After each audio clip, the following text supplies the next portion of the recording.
Back in 1994, Rare reimagined Donkey Kong, transforming him from his 8-bit arcade origins into a pre-rendered 3D icon. This vision defined the character for nearly 3 decades, with the Rare aesthetic casting a long shadow over subsequent games. But with Mario's second cinematic outing, we witnessed the beginning of a design evolution, one that nodded to the past while modernizing the character for a new generation. That updated look made its return in last month's Mario Kart World, but now, Donkey Kong finally steps back into the spotlight with its first original game in over a decade, Donkey Kong Bonanza. And this time, Nintendo's taking a bold left turn. Bonanza isn't just a return, it's a reinvention, one of the most imaginative, playful, and technically ambitious titles the company has delivered since Breath of the Wild. Now, that's lofty praise, I admit, but there's a lot going on here that warrants it. From a game design perspective, Bonanza pushes the 3D platforming genre into new territory, but from a technical standpoint, it's also a showcase for the Nintendo Switch 2. The ground deformation system allows players to attack this game in a very different way. But let's not forget, early footage raised some concern, and even the director of the game admitted that the performance is perhaps not perfect. So what's really going on with the frame rate in the final version of the game? Has it been addressed? That's what we're here to find out. All that and more is coming up on today's episode of Digital Foundry, so join me as we dive into one of Nintendo's most fascinating new games in years.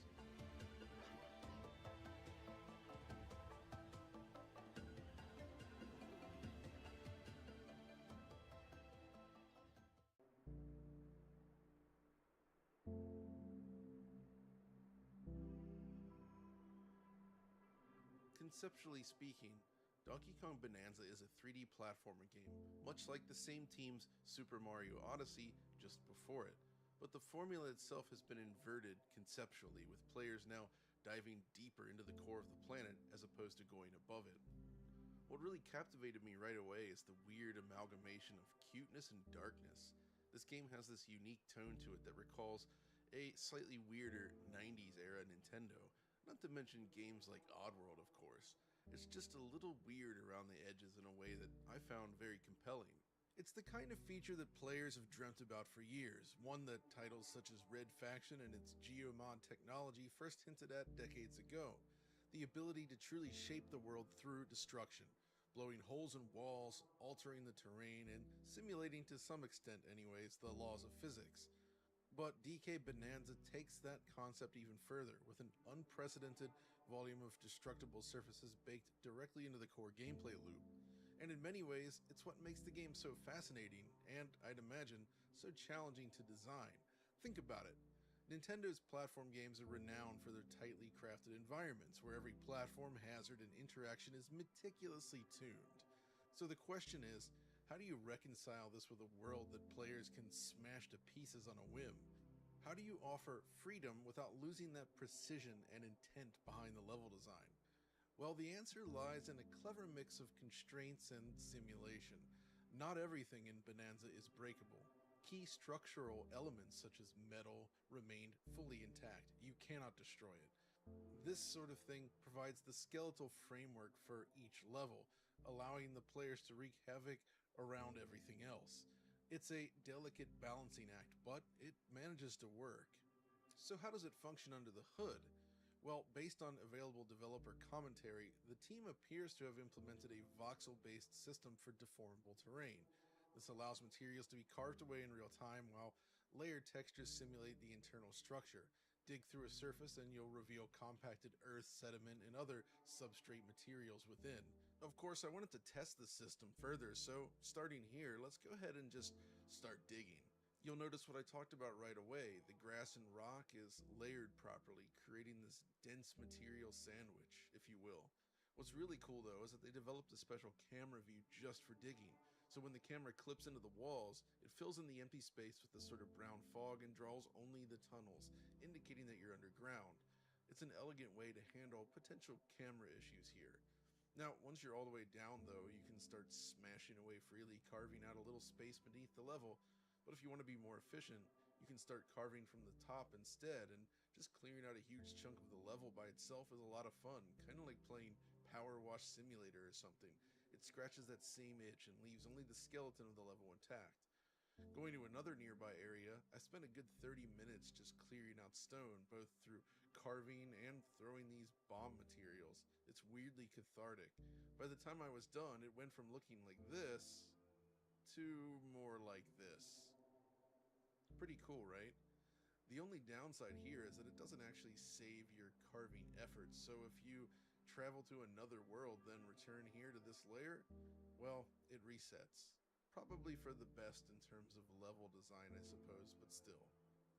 But you'll notice that the game does not confine its terrain to a boxy voxel structure, suggesting some clever solution at play. You'll still spot some squared off edges if you look closely and select scenes, but for the most part it's pretty smooth. So what's going on?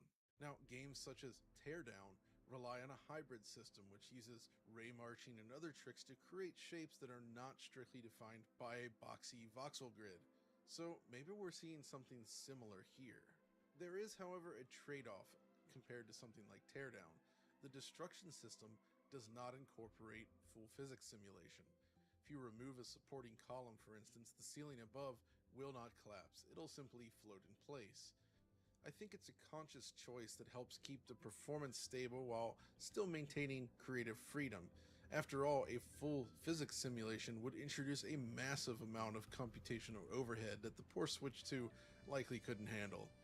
Even so, this game embraces the destructibility in playful and inventive ways. You can tunnel beneath the terrain, like I mentioned earlier, but this can actually be used for gameplay purposes as well, like finding an alternate route. Some enemy attacks will even destroy key platforms, while boss battles creatively leverage the system to dramatic effect. This destruction logic extends to special materials as well, like these color-coded blocks with unique properties, and even character interactions for that matter. When Donkey Kong lands from a high point, for instance, the ground sort of shatters beneath him, leaving a satisfying crater in its wake. What makes this work even better is how associated animations are used to lend additional weight to each destructive act. Smash a grassy rock, for instance, and you'll see blades of grass scatter to the wind as cracks progressively form on the rock with each hit. It's cool stuff that makes the destruction feel a lot more impactful. What's really impressive here is how Nintendo managed to preserve handcrafted level design while still giving players the tools to rip it apart. They've created a world where freedom and structure somehow manage to coexist. Another cool feature is how they use physics-driven objects, like the spiked balls in this scene. You can carve up the terrain and control the flow of the objects, which can then be used to solve various puzzles and objectives. There's a lot of interesting material interactions throughout the game which combine destruction, physics, and other properties like that. Beyond this though, visual fidelity receives a major upgrade over Super Mario Odyssey. Materials and texture detail are a step forward. Just look at this metallic surface in the area. The shader work is stunning, with convincing reflections and surface roughness communicated that catches the light beautifully. Then there's character rendering. Models are sharp and richly animated, with expressive facial work that adds personality to every scene. DK and Pauline, of course, stand out the most, being the main characters. Their animation work and emotional range breathe life into the experience in a way that few platformers manage. Plus, the overall environmental design, which does explore many traditional platformer themes to be fair, still manages to feel rather fresh with its subterranean themes. Looking into the sky to reveal the sparkling underside of a suspended sea is quite impressive. Every location offers surprises in this regard, though some are better than others. In short, Donkey Kong Bonanza doesn't just offer a compelling gameplay hook, it delivers it through clever technology with a level of polish that once again shows Nintendo at the top of their game. At least for the most part. You see, all this doesn't mean the game isn't without issue. There are still compromises and rough edges to be found. Pop-in, for instance, is present throughout the game when moving forward towards distant scenery. It's not unexpected, but it can be jarring. The larger issue though, quite frankly, shadow rendering is extremely poor, with sharp sawtooth edges visible along the low-res shadow maps. This is the most visually distracting issue with the game, as you'll spot a lot of noise everywhere shadows are visible. Plus, the SSAO doesn't do a particularly brilliant job with handling contact shadows, and lighting, while acceptable most of the time, is still pretty dated, and you'll spot a lot of issues in indirectly lit scenes. And it's kind of a bummer in a way, because with the Switch 2 patches, games like Mario Odyssey received updates that eliminated many of that game's visual weaknesses. But here it feels like we're right back to those same types of Switch-like compromises, which can feel a little disappointing. So overall, I'd say the game does look really nice, but there's still areas of weakness. But with that in mind, let's talk about the rest of the technical specs, things like resolution and performance, because this is one area where I feel Nintendo has been a little too conservative. They're leveraging technology that's been with us for years at this point, rather than taking advantage of what the hardware can do. I'm mainly talking about image quality here. You see, the Switch 2 supports technologies such as DLSS, and we've seen them in numerous games, but Nintendo does not take advantage of it at all. Instead, we simply have this combination of AMD's FSR1 with SMAA, a post-process anti-aliasing. I'll admit it, the image quality is decent, but seriously, FSR1 again? Come on, Nintendo, we can do better than this. The issue here is that while edge coverage is pretty good, in-surface aliasing remains an issue and finer details sort of break apart, plus everything just looks rather soft. It's not helped by the rather low target resolution either. In my counts, it falls mostly between 1080p and 1200p or so, using dynamic resolution scaling. There may be other values outside of this range, but this is largely what you can expect. In portable form without direct capture, it's a lot more difficult to determine this, but it does at least seem to produce a convincingly 1080p presentation on the internal screen, so image quality in handheld is a lot better than what we see in docked mode. But performance is where things get perhaps a little more interesting.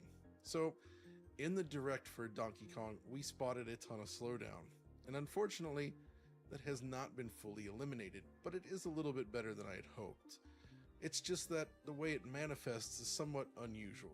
You see, most of the time the drops are not sustained, rather they occur only during very specific animations, such as when picking up a banana, or on certain camera cuts. It's a bit distracting, but it doesn't impede on gameplay that often, which is good. I say that often because there are situations where it can drop pretty hard and stay there, like this boss fight where the frame rate dips down to 30 FPS and sticks there for most of the fight, something made worse by the somewhat choppy looking destruction effects occurring.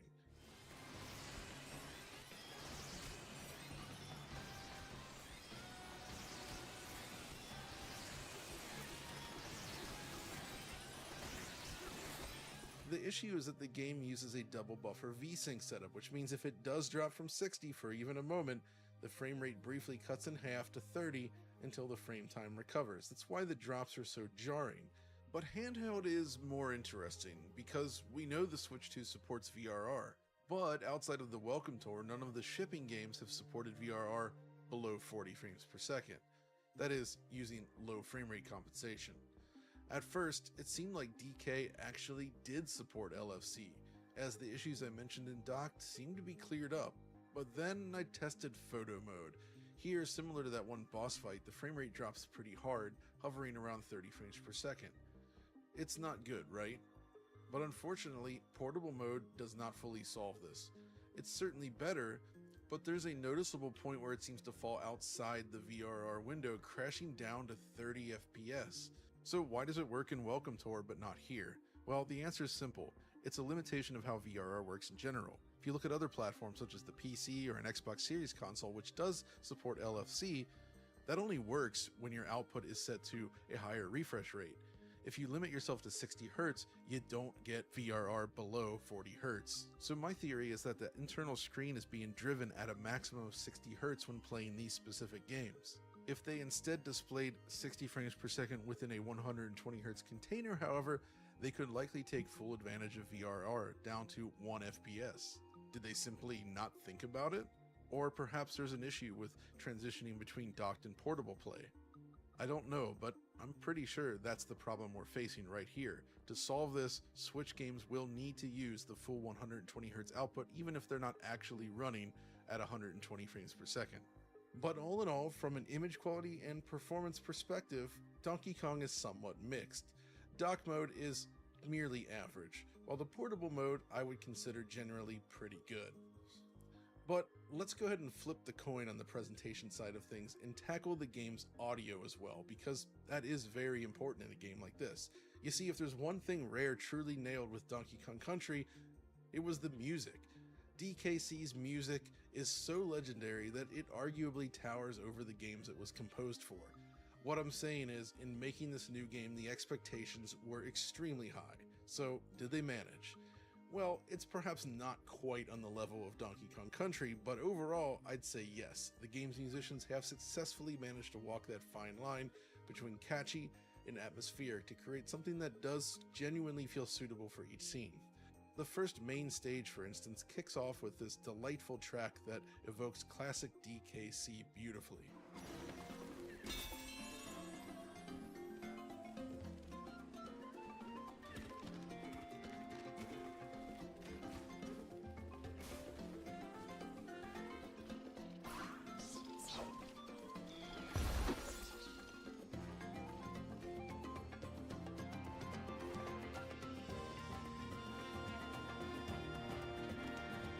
A little later then, before facing off against the first boss, you're treated to this rather haunting melody.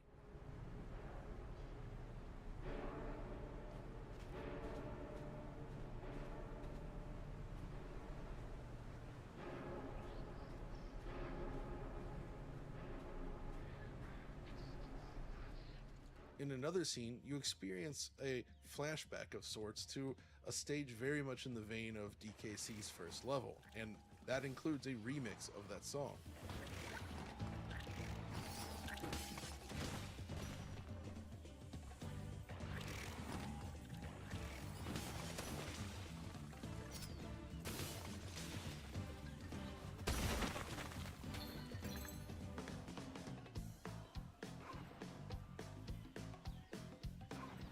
Good stuff, right? Of course, there's plenty of original music as well, and that is also very good at evoking a strong mood.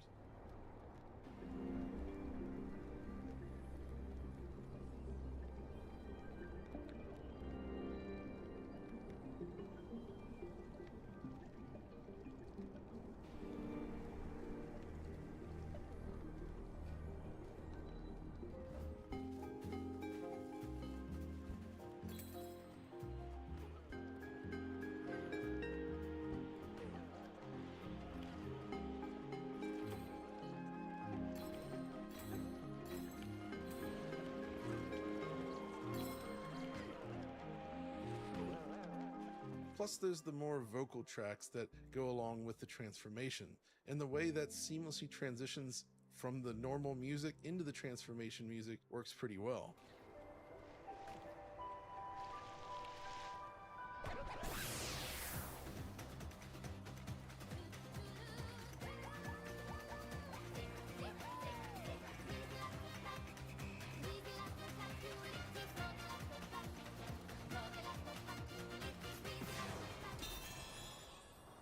On top of the music though, the game also has excellent sound effects and voice work. I love the sound they use when you pick up a banana, for instance. It's always satisfying. In addition, the game supports proper surround sound audio, taking advantage of the system's 5.1 support, something you absolutely could not expect with the original Switch. So, another good thing for this game. Obviously, there's a lot more than what I've talked about here, but the key is the audio is a success and delivers what I wanted out of a new DK game at least. So the game is mostly a success then on the technical front, with just a few minor rough edges to consider. But before we wrap up, I wanted to briefly share my thoughts on the game itself. You see, as a 3D platform game fan, I was eager to jump into this one, and I was not disappointed. You see, in many ways, this feels like a hybrid between an internally developed Nintendo project and something you might have seen from Rare back in the day.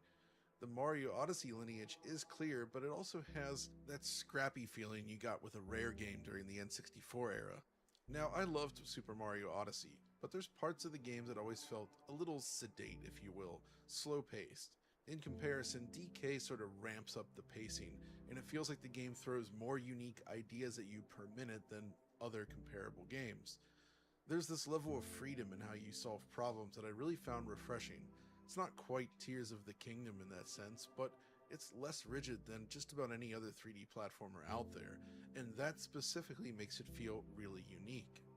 In fact, even compared to Zelda, they basically allow you to play the game without the usual limits.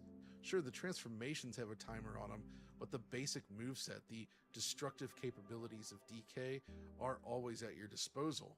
He doesn't get tired while you're digging through the soil, that's for sure. And I think that plays a key role in defining why the game feels as unique as it does. Combine that with solid controls, lots of creative level design and challenges, the beautiful presentation, an excellent soundtrack, and yeah, it all left a very strong impression on me. I definitely think it's one of Nintendo's best 3D platform games in a long while. So yeah, it's a great way to kick off the Switch too. Mario Kart World was already a great game, but somewhat predictable. This is something else, and I highly recommend giving it a shot if it looks interesting to you. Sure, it has a few technical issues under the surface, but what the team has accomplished on the whole is really quite amazing. But that's going to do it for this video, so hope you enjoyed it, and we'll see you next time. No more investigations into Epstein. No special prosecutor. Trump is tripling, quadrupling down on the idea that it's all a big hoax, despite a lot of his party campaigning on this. It was a hoax. It's all been a big hoax. It's perpetrated by the Democrats, and some stupid Republicans and foolish Republicans fall into the net, and so they try and do the Democrats' work. That's right. If you care about accountability for a trafficking ring, you're doing the work of the Democrats, apparently, and Trump doesn't want your support. This is another post from Truth Social where Trump says that it's a scam we will forever call the Jeffrey Epstein hoax, despite him being one of the people heavily trafficking in this, and saying, my past supporters have bought into this hook, line, and sinker. Clearly saying, if you care about the release of the Epstein files, you're not a real supporter of Trump anymore. You're a past supporter. Saying about his own supporters, let these weaklings continue because I don't want their support anymore. This obviously felt like a huge betrayal to a lot of the people who have supported Trump and expected him to come through on this promise. The last thing most of them were holding on to was the idea of a special prosecutor who could go into the Epstein case and try to get some transparency. In fact, it was reported that Donald Trump was okay with appointing a special prosecutor. This was according to John Solomon, who claimed this in an interview. Any prompting, without me even asking yet, he says, I also think if that has a special prosecutor, that prosecutor should just look at anything credible about Jeffrey Epstein, and let's get this resolved. Let's get the American people the most transparency. Now, what does that mean? If there's a special prosecutor, this gets out of Pam Body's hands, it goes to an independent person, they look at it, they release what they can about it, and they tell the American people whatever the grand jury can squeeze out of it. Now, this had many people saying, oh, this is great news, this will bring accountability, transparency. Here's Benny Johnson talking about it. There's been a dramatic change in approach. Very powerful people inside the administration are pushing for a special counsel, full press briefings on Epstein findings, and so on. And this is because of our voices that cannot be ignored. Right, voices that cannot be ignored, except they were just today by Caroline Leavitt, who says Trump is not in favor of a special prosecutor at all. It's not going to happen. The president said that he floated the idea of a special prosecutor in the Epstein case. Can you confirm that? And has he asked the Attorney General to do this, to appoint a special prosecutor to look it over? Well, the idea was floated from someone in the media to the president. The president would not recommend a special prosecutor in the Epstein case. That's how he feels. And as for his discussions with the Attorney General, I'm not sure. Wow. That's how he feels. He feels like, we don't need more transparency. We don't need more accountability. We need to hush this up, okay? Trump has also responded when asked that he has nothing to do with a special investigation. President Trump, would you consider appointing a special counsel to investigate the Jeffrey Epstein investigation? I have nothing to do with it. Nothing to do with it, guys. We've already done the investigation, and you should be pleased with what we put out. This was also said by Trump himself, the idea that we've already given you everything credible. She says, I gave you all the credible information, and if she finds any more credible information, she'll give that too. What more can she do than that? Right. She's given us all the credible information. If she finds more, she will give us more. but we already got it. If you remember, Pam Bondi already gave us the phase 1, which just included a lot of already released information. At the time, they called this the first phase, which sheds light on Epstein's extensive network. An extensive network that now includes 2 people, Epstein and Ghislaine Maxwell. Really extensive. Kash Patel, by the way, quoted saying there will be no cover-ups, no missing documents, except, of course, all the incredible information, right? If you have credible information, you have incredible information that they're gonna hide from us, I guess. With these influencers who had the binder, I guess this is part of the Democrat hoax. Can't understand why they would do that. Now, as a rewind though, what has really the FBI DOJ released that wasn't already public? Well, one of the biggest things was the tape, right? The tape of the prison cell, which actually wasn't the prison cell. It was the common area, which couldn't see Epstein's cell, which definitively proves everything. Except not only did it not show Epstein's cell, not only were there blind spots in the tape, we also had a Wired report showing that it was a modified file. This was something that went into Premiere Pro, was saved multiple times. We don't know what was changed, if anything. But now we have new reporting from Wired saying that Epstein's prison video had nearly 3 minutes cut out, which started at the, quote, missing minute. So I ask again, what credible information has really been released? The only thing that's been released is ironically not credible. Not only is this great for people like Prince Andrew, who's now traveling around, guess who else this is great for? Ghislaine Maxwell, who's now appealing her whole conviction on the grounds that the government already gave her a non-prosecution agreement, or more specifically, Epstein a non-prosecution agreement.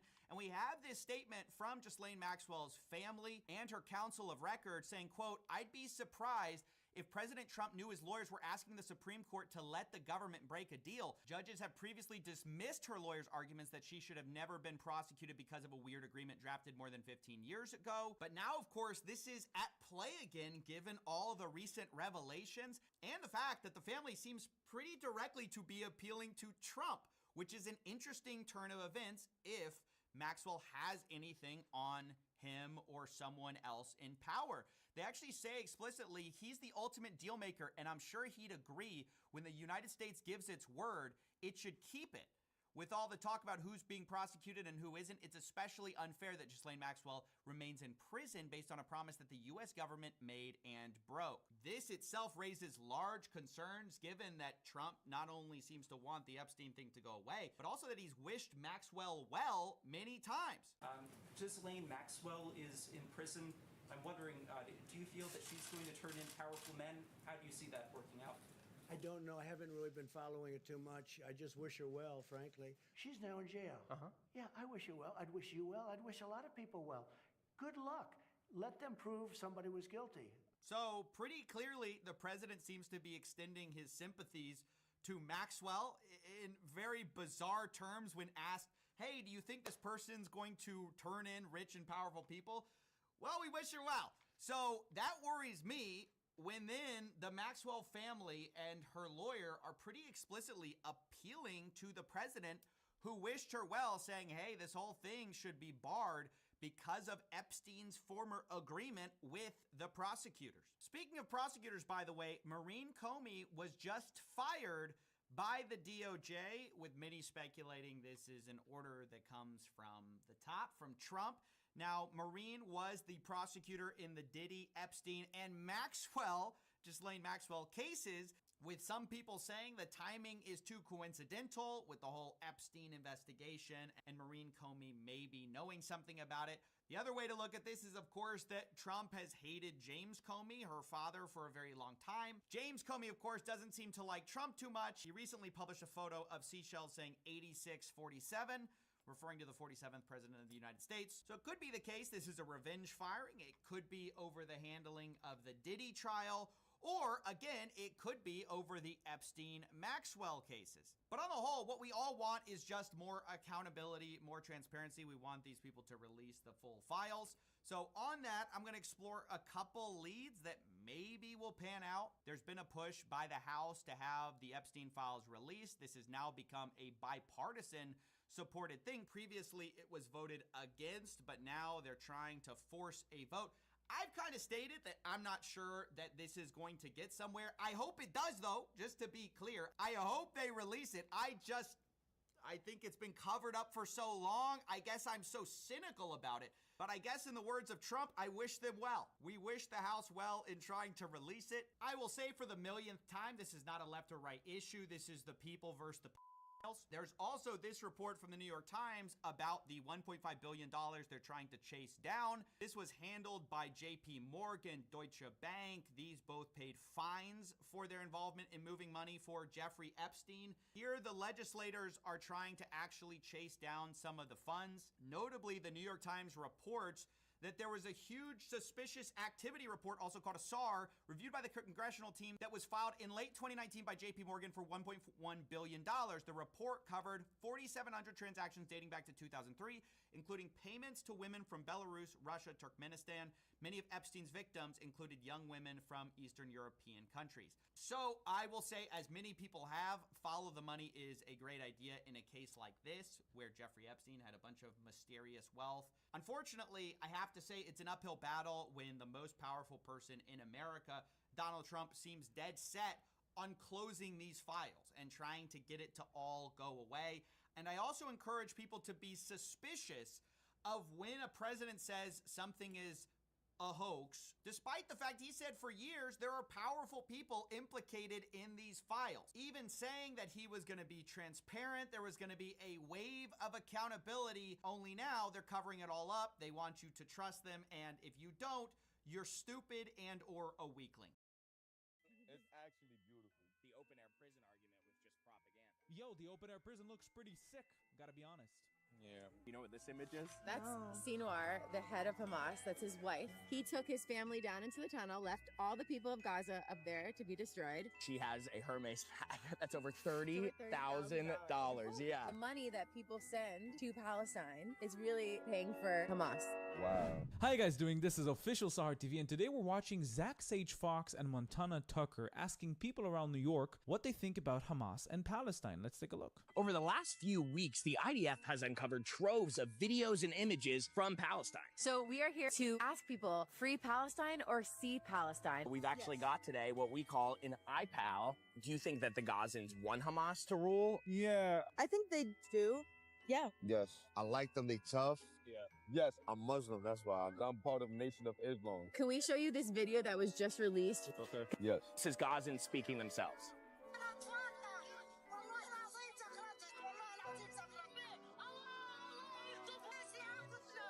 Do you know who Sinwar is? No. That was the leader of Hamas that Israel just killed. So in this video, they're very happy about that, which even surprised me. And this is in contrast to what I saw in the West Bank, where they love Hamas because they haven't had to deal with the direct repercussions. Who wouldn't be upset with Hamas after the destruction that they brought onto the Gazans? They invaded Israel, they did what they did, horrific things, horrific acts. And then when Israel retaliated to try and get the hostages back and eliminate Hamas, an immense destruction happened. Why? Because they hide within their civilians. The majority of the people actually supported the attack on October 7th inside Gaza and in Judea and Samaria. The Arabs in Judea and Samaria. They supported it. They look at it as liberation. They look at it as an Islamic act. But it's not. It's terrorism. This is big, I feel like. What is your opinion after seeing Gazans speak out against Hamas and actually thank Israel for giving them food and shelter while Hamas has left them to die? I respect Israel for doing that. Like, I'm speechless. I don't even know what to say. It hurts. Yeah, I mean, those are the real victims. Definitely surprising because, yeah, I thought it was more like Israel versus Palestine. A lot of people have been saying Gaza was an open-air prison before 10/7. This is a Gaza tourist video. Oh. Let me move my, there you go. Look like an open-air prison? No, it really don't. Thriving. It's actually beautiful. The open-air prison argument was just propaganda. Yo, the open air prison looks pretty sick, gotta be honest. Yeah. You know what this image is? That's Sinwar, the head of Hamas. That's his wife. He took his family down into the tunnel, left all the people of Gaza up there to be destroyed. She has a Hermes bag that's over $30,000. Yeah. The money that people send to Palestine is really paying for Hamas. Wow. People in Gaza are suffering. Above the tunnels. It's kind of a crazy contrast. Yeah, definitely. Wow. Look at this. This is an image of a child's bedroom. Snoopy. Take a screenshot of this specific image right here. There's a Snoopy on the wall and there's weapons in this child's bedroom. That's what we mean when we say they use children and women as human shields. They want the IDF to attack there to then make us appear like the villains, like the demons. Proof. I think that's literally kids, these weapons and a tunnel underneath. Wow. Do you know about the hostages that are still held in Gaza? No. Living in these terror tunnels. Hamas is causing terror to their own people. We actually, I don't know if you've seen this footage. Hamas.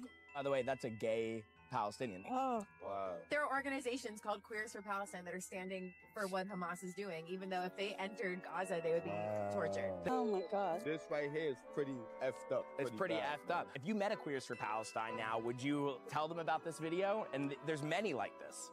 Yes, I would. So does that change your perspective a little bit? Yeah, it's hard to watch. Yeah. I mean, it's a shame. I feel like we all should be united against Hamas. I think right? we should be for the people. Yeah. Yeah, nobody should support a terrorist organization. Why do you think you haven't seen it on your feed? Because they don't want us to see the truth to what's really going on. It's just like putting a divide in between people, like making it seem black and white when it's not. Right. You have to dive deeper. I don't know. I think that a lot of the times people don't want to focus on the negative. Why do you think they're trying to just push everyone against Israel so much? Instead of Hamas. That's a good question, and I have no answer. I don't have no idea. It's a really scary time for Jews. Seeing what propaganda is being put against Israel, can you see how that is increasing anti-Semitism in the world? Yeah, of course. Does it give you a little more sympathy for Israel and what they're up against? Yeah. I mean, yeah. Hamas. What do you feel you learned the most out of this conversation That's right. Fuck Hamas. today? And y'all opened my eyes to what's actually going on because it's being swept under the rug.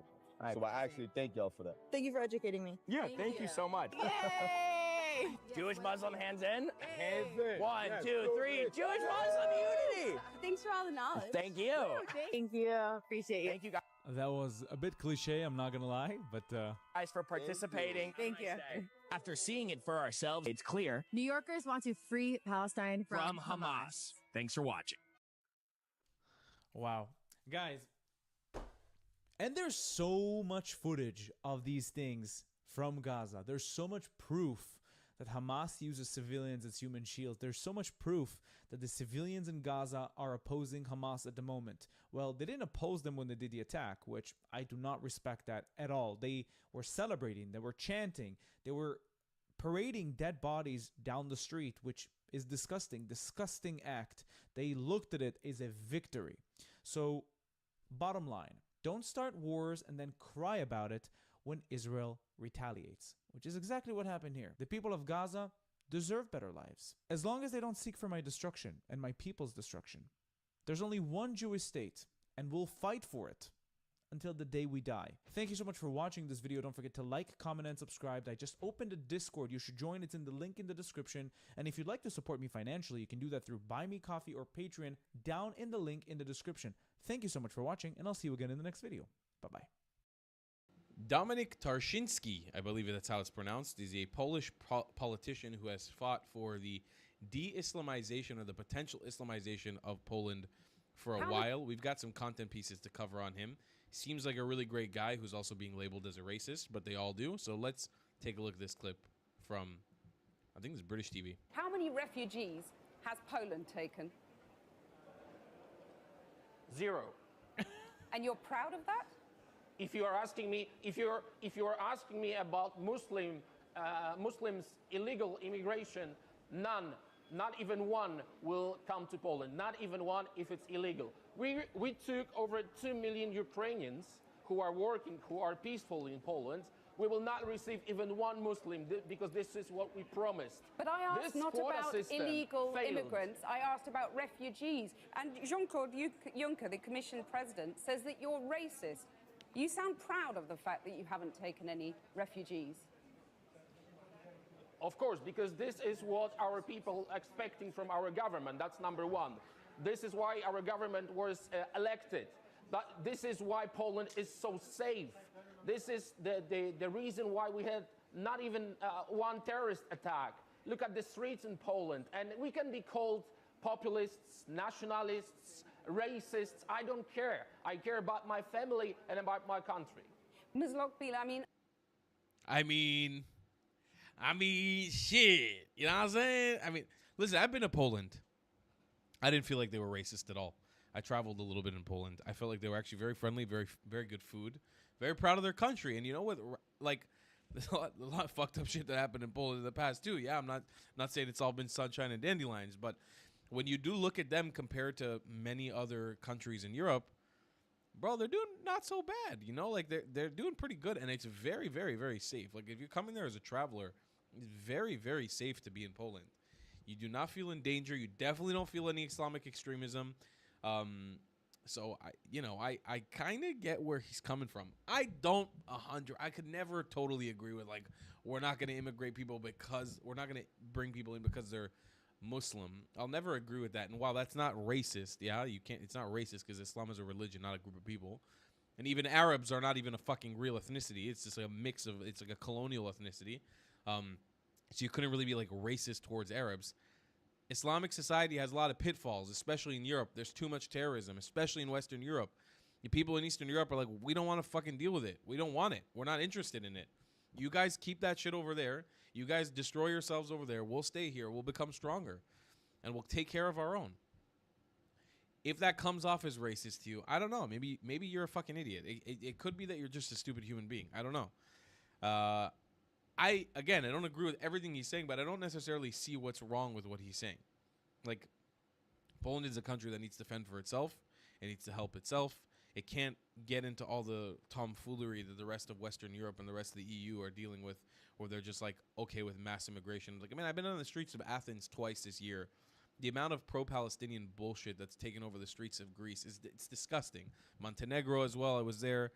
Pro-Palestinian bullshit everywhere. Bosnia. It's like, bro, it's sad. It's like just absolutely sad what's going on in these countries.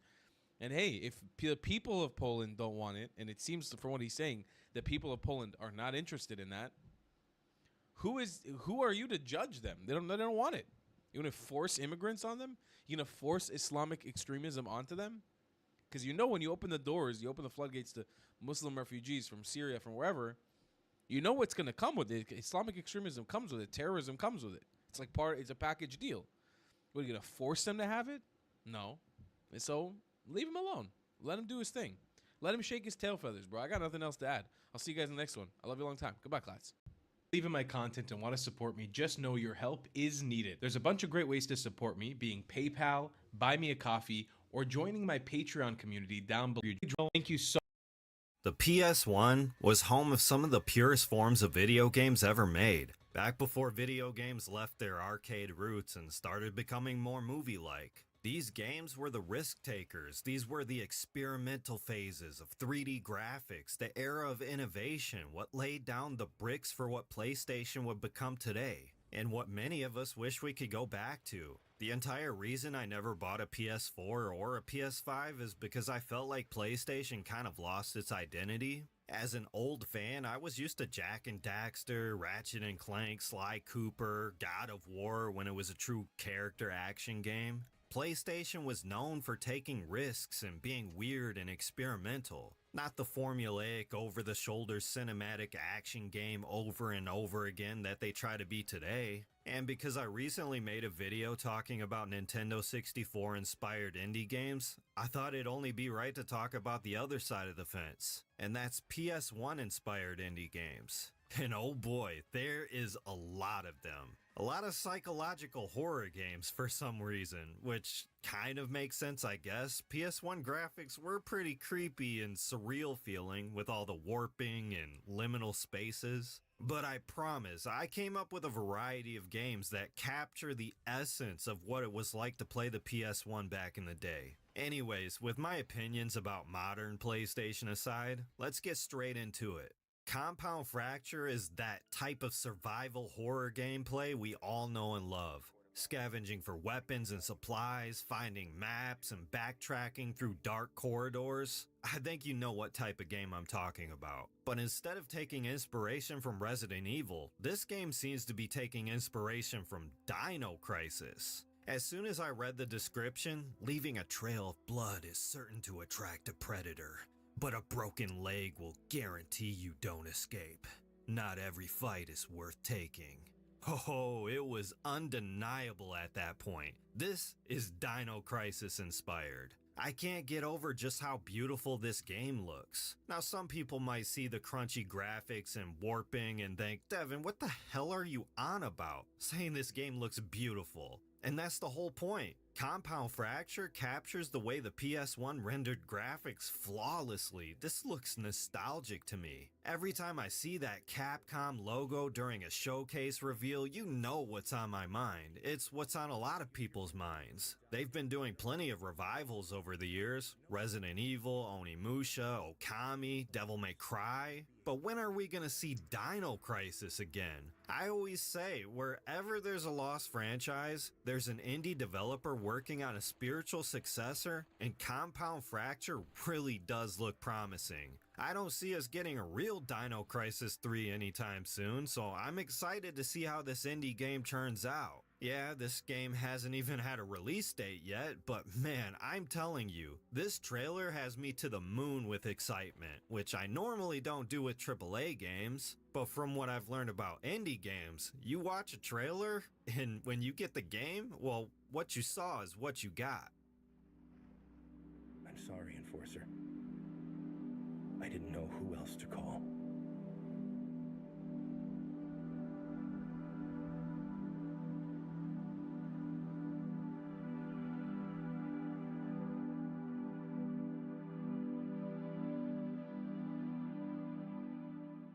The next game is Alyssa, a Resident Evil style game where you play as an elite royal agent who winds up in an old Victorian mansion full of twisted mechanical dolls. And listen, I've seen it all, from aliens to zombies, but nothing creeps me the hell out as much as creepy dolls, man. This game is unapologetically retro to its bones. We got the pre-rendered backgrounds, we got the clunky tank controls that put the fear of God in you every time you get ambushed, the puzzles, the backtracking. Everything is here on full display, and I love it. It even has comically bad voice acting. Now, I was one of those people who got introduced to Resident Evil during the transition to action survival with 4, so you would think I wouldn't like this type of gameplay, but when I played Resident Evil 1 and 0 on the GameCube, that's when I truly learned to appreciate true survival horror. And I've been a fan of this genre ever since. Alyssa is a love letter to that genre. I give it 10 out of 10 Jill sandwiches. You are here to take my throne, aren't you? Oh, my little door. It's time to accept what you've become. Fly Night is an old-school first-person dungeon crawler in the vein of Kingsfield.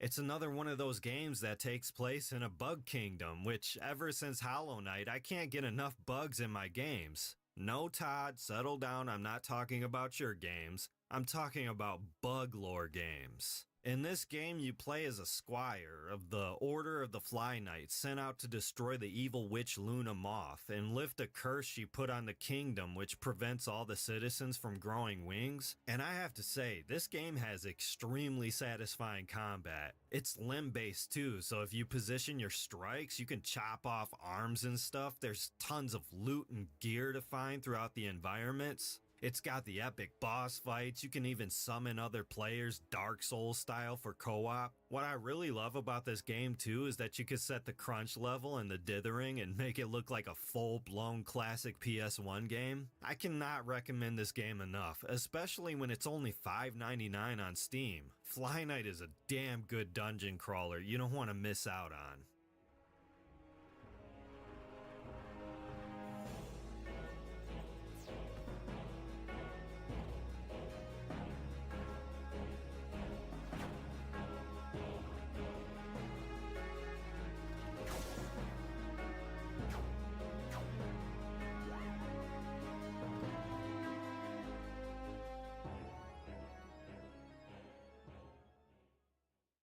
Parking Garage Raleigh Circuit is a crazy fun arcade racer that's ridiculously easy to pick up and play, but at the same time it has tight drifting mechanics and silly physics that feel satisfying to mess around with. I love how the longer you drift in this game, you can power up your boost. It really reminds me of playing Mario Kart on the DS back in the day. Nailing that perfect drift down those winding parking garages and hitting that boost at the end. Look, it's seriously pure crack. I especially love how events will happen throughout the races, like a landslide causing boulders to drop on the track for you to avoid, or a lightning strike causing all the power to go out so you have to do the final lap in complete darkness with your headlights on. I was surprised by just how well crafted this game was. They really nailed the presentation when it comes to that blend of PS1 and Sega Saturn style graphics. Seriously, check this game out if you're a fan of retro arcade racers. It's crazy fun.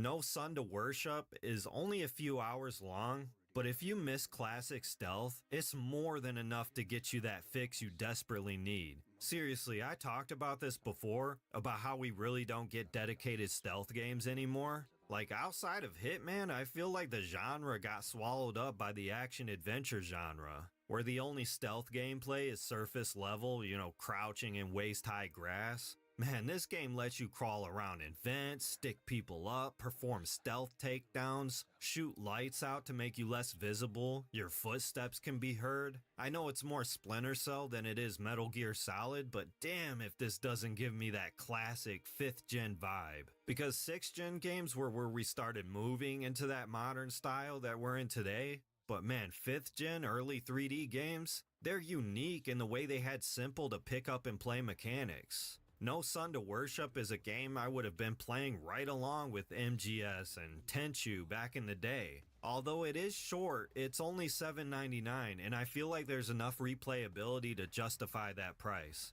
I'd recommend this game if you're a hardcore classic stealth fan.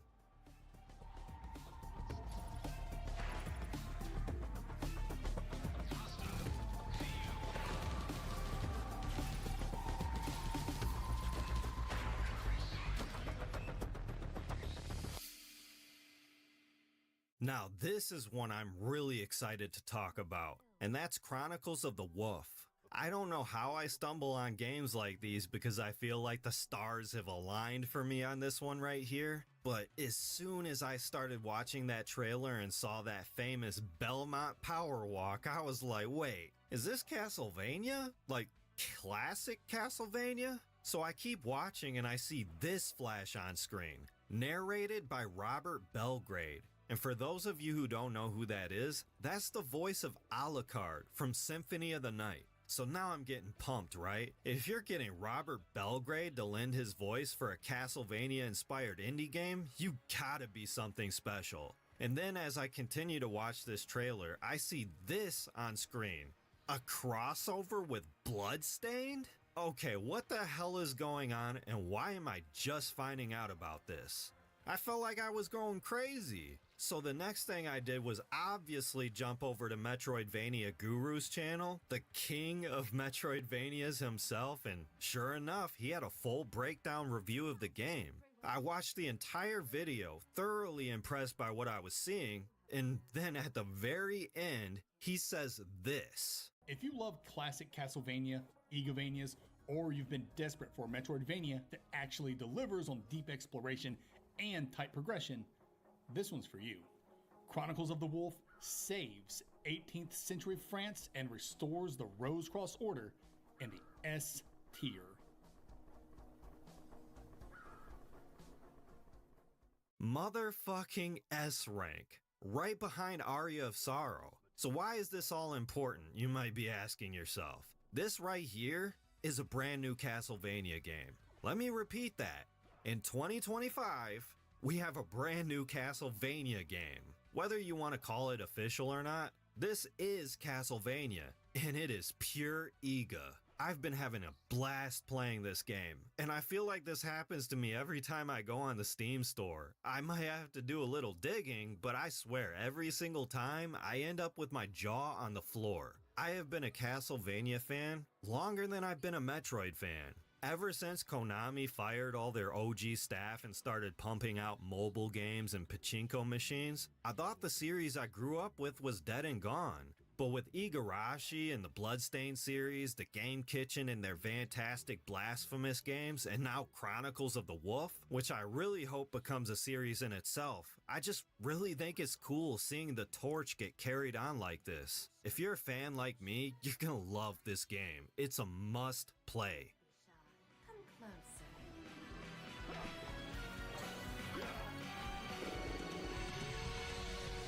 Chronicles of the Wolf. Likely the most well-known game here, and since we're talking about PS1 style throwback indies, you've probably seen this coming from a mile away, and that's Crow Country.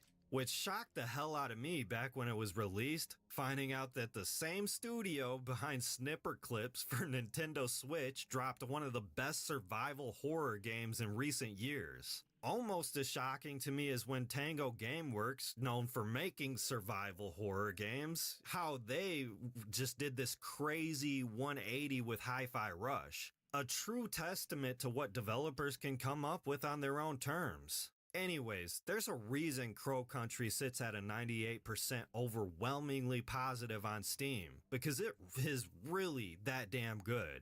It nails that feeling you got from early Resident Evil and Silent Hill with flying colors. One thing I really like about Crow Country is its puzzles. It reminds me a lot of Resident Evil 2's puzzle design, exploring that theme park, looking for clues and gathering keys and items as the park slowly opens up. It's like stepping foot into the Raccoon City Police Department for the first time as Leon back in the day. The presentation here is out of this world. Controls feel smooth and responsive.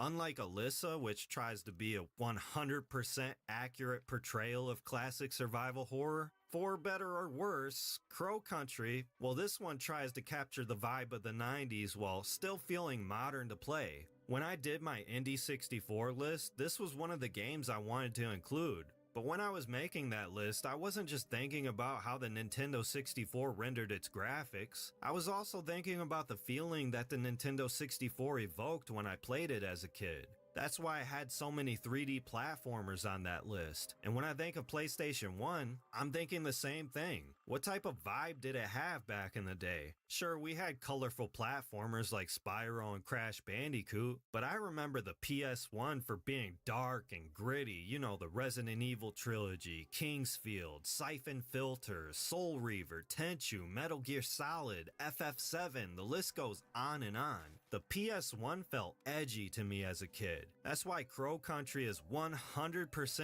a PS1 inspired indie to me. If you're a classic Resi fan like me, this is one of the best out there.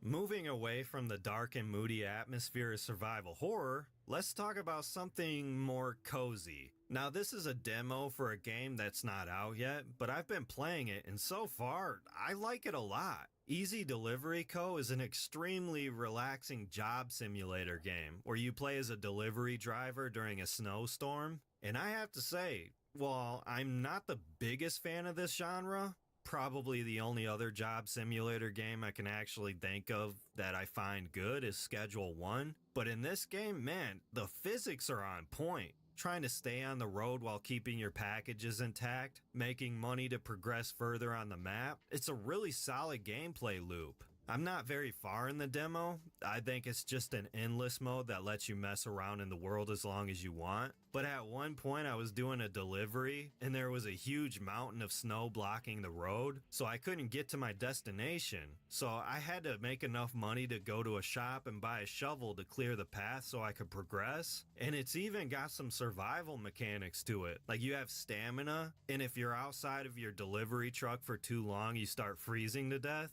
It's actually pretty damn cool. And even though I don't have a solid grasp on what the game actually is right now, I think it's just fun to mess around with, and the demo for it is free. I'd highly recommend it for anyone trying to scratch that PS1 era nostalgia itch. I'm excited to see what Easy Delivery Co. turns into once it's fully released.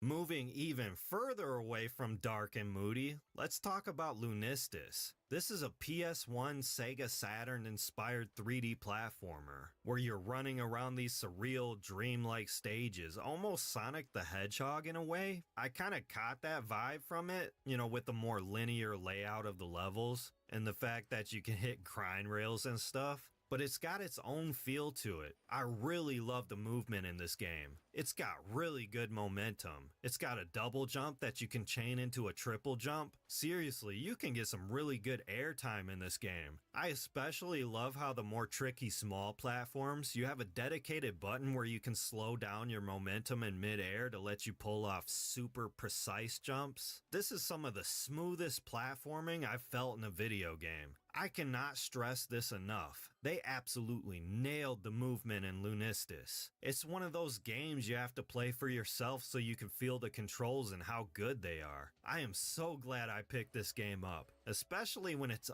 only costs $5. It's worth every single penny. And since it comes with a demo, there's no excuse not to check it out.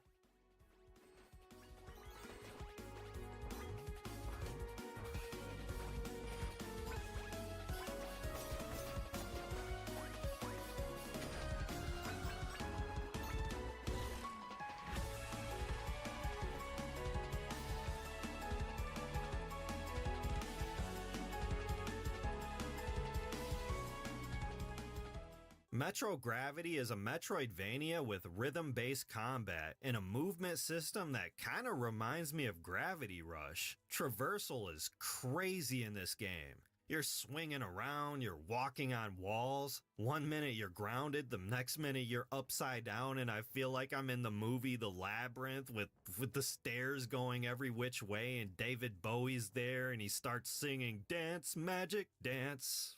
I don't know why I just thought of that. And if you two are interested in a game that's mind-bendingly wacky, I would definitely check it out. Right now, I've only played the demo so far. Something I tend to do when I'm making these huge list videos, as I'm not a huge channel, you know, I started reaching my budget limit with this video. But that doesn't mean I don't want to play this game. Metro Gravity is my type of game. Like I said in the very beginning, I miss when the PlayStation was weird and experimental. And that's exactly what Metro Gravity is. I live and breathe this shit. And that's why I wish I had more to say about this game. It's the reason why it's on this list. Also because the protagonist has ass. Like, a lot of ass. Seriously, look at that ass. Holy shit, you know what that reminds me of? A Metroidvania with low poly graphics and crazy movement mechanics, and a character with the cheek slider all the way maxed out? This is literally pseudo-regalia. Holy shit. I guess if you like pseudo-regalia, then check this game out. Man, I really need to play this game now. I gotta get this game after I'm done with this video.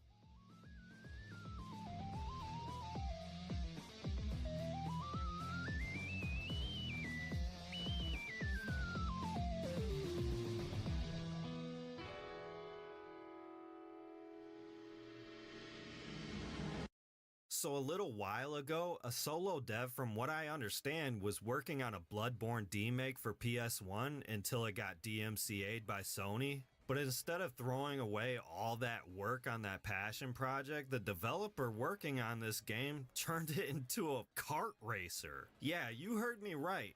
Bloodborne PS1 demake has taken the form of Nightmare Kart.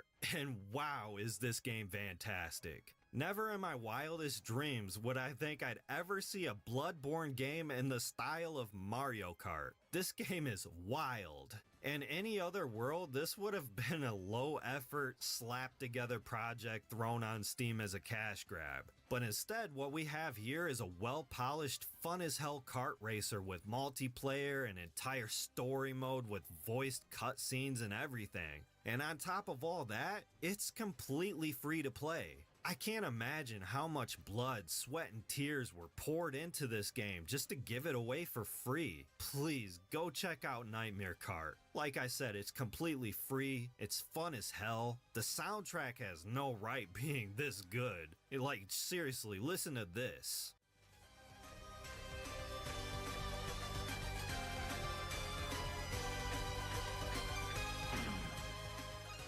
And again, you can feel the love that was put into this game, which is why I play so many indies in the first place. We need more of this, and that's why I think indies will inevitably inherit the gaming industry, while AAA becomes more of a niche in the future, you know what I mean? Man, what a hidden gem.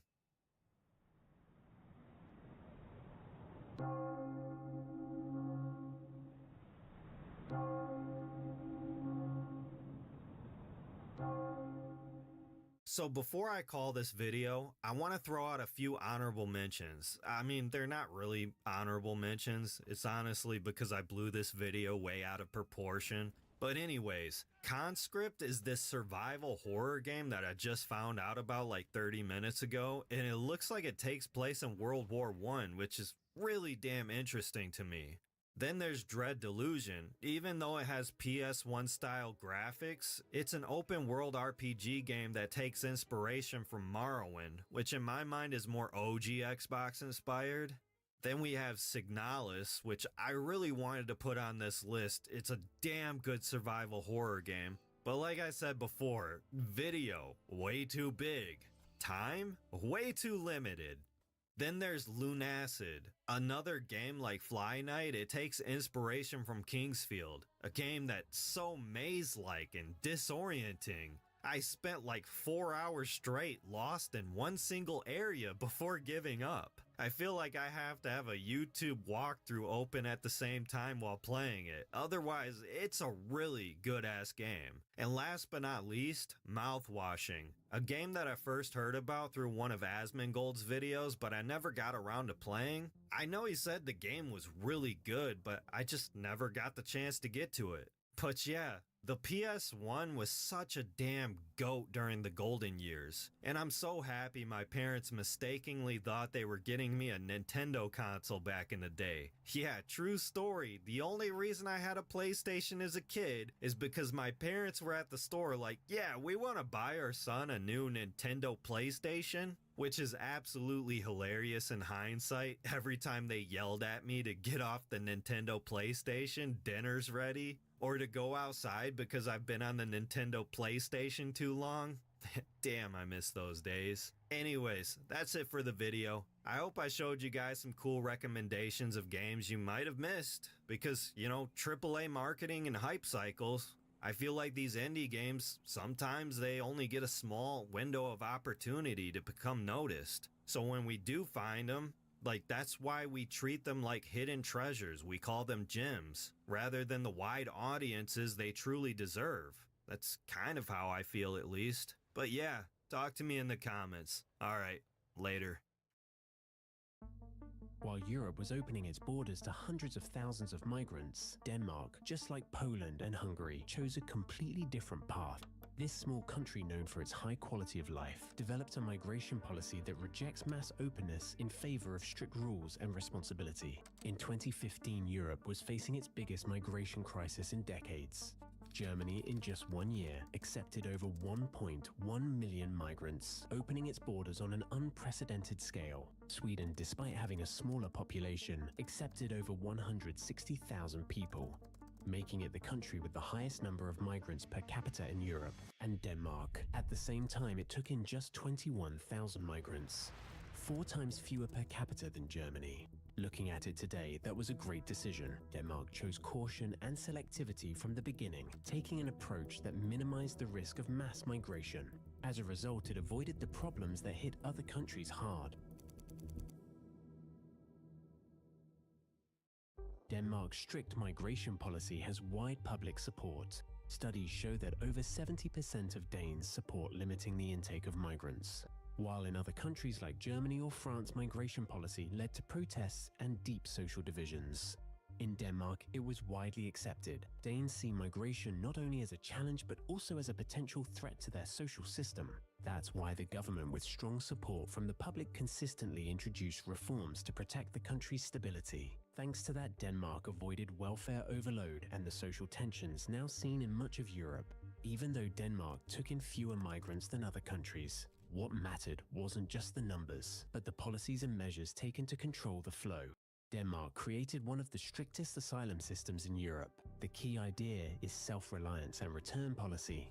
Migrants must show they're willing to integrate quickly and get a job. Their stay in Denmark is considered temporary. In 2019, Denmark officially changed its terminology. The word integration was replaced with self-reliance. The goal was clear: migrants should support themselves as soon as possible or return home once it's safe to do so. One example of this policy was Denmark's 2021 decision to revoke residence permits for Syrian refugees. Authorities declared Damascus safe and called on refugees to return. Those who refused were moved to special return centers where they must wait for deportation or choose to leave voluntarily. These decisions drew international criticism, but the Danes stood firm, saying their top priority is protecting their social system and society. These controversial actions actually did work. They significantly reduced the number of people applying for asylum in Denmark. In 2022, only 2,000 new asylum requests were made, one of the lowest numbers in the entire EU. Why did Denmark take such steps? The economic data speaks for itself. Migrants from non-European countries earn on average 40 to 50% less than native Danes. This gap means they rely more on welfare and public support. A 2021 government report estimated that non-European migrants cause annual losses of 24 billion Danish kroner to the national budget. Migrants must be active participants in the labor market, not passive welfare recipients. Restrictions are only one part of Denmark's strategy. The country also implemented detailed plans and programs to integrate migrants and prevent the formation of isolated communities. We are today leaving the destiny of too many people to human smugglers. The current asylum and migration system does not address the challenges we face today. We need to do it better, to save lives and to prevent rape and abuse. It calls for new common solutions. Reports show that neighborhoods where over 50% of people come from outside the EU have higher levels of unemployment, crime, and welfare dependency. In response, the Danish government introduced a strategy to spread out migrant populations and avoid high concentrations in specific areas. Under the Ghetto Plan, Denmark made it mandatory for migrant children over the age of 1 to attend nursery or kindergarten at least 25 hours per week. During these classes, children learn Danish, social norms, and key values. Families that don't comply lose their right to welfare benefits, which works as an incentive toward integration. Another part of the plan involved demolishing housing blocks in problem areas and privatizing public housing. Between 2019 and 2023, more than 8,000 units were demolished or restructured, reducing migrant concentration in one place. In addition, Denmark has one of the toughest welfare systems for migrants in Europe. Migrants who don't meet integration requirements receive only minimal financial support. Newcomers get 40% less than native citizens until they prove they can support themselves and work. Rules were also added to stop long-term benefit use. After 2 years, migrants must show progress in learning the language or finding a job. This discourages those only seeking welfare and attracts those willing to contribute. Denmark also launched a work for welfare system. Migrants who want state support must take a job or volunteer. In 2022, 75% of participants moved into regular jobs within 2 years. Denmark faces demographic challenges like an aging population and a shrinking workforce. Instead of mass immigration, the government focuses on selective intake. Priority goes to highly skilled workers who can fill job gaps. In 2022, only 20,000 skilled workers were admitted, just 0.4% of the population, but it helped reduce shortages in key industries. Unlike Germany or France, Denmark cut down the intake of low-skilled migrants. That way, Denmark can plan a future where its welfare system stays strong and the labor market meets the growing demands of tech and service sectors. But migration isn't just a national issue. Denmark knows global action is needed. So how has it influenced the EU's migration policy?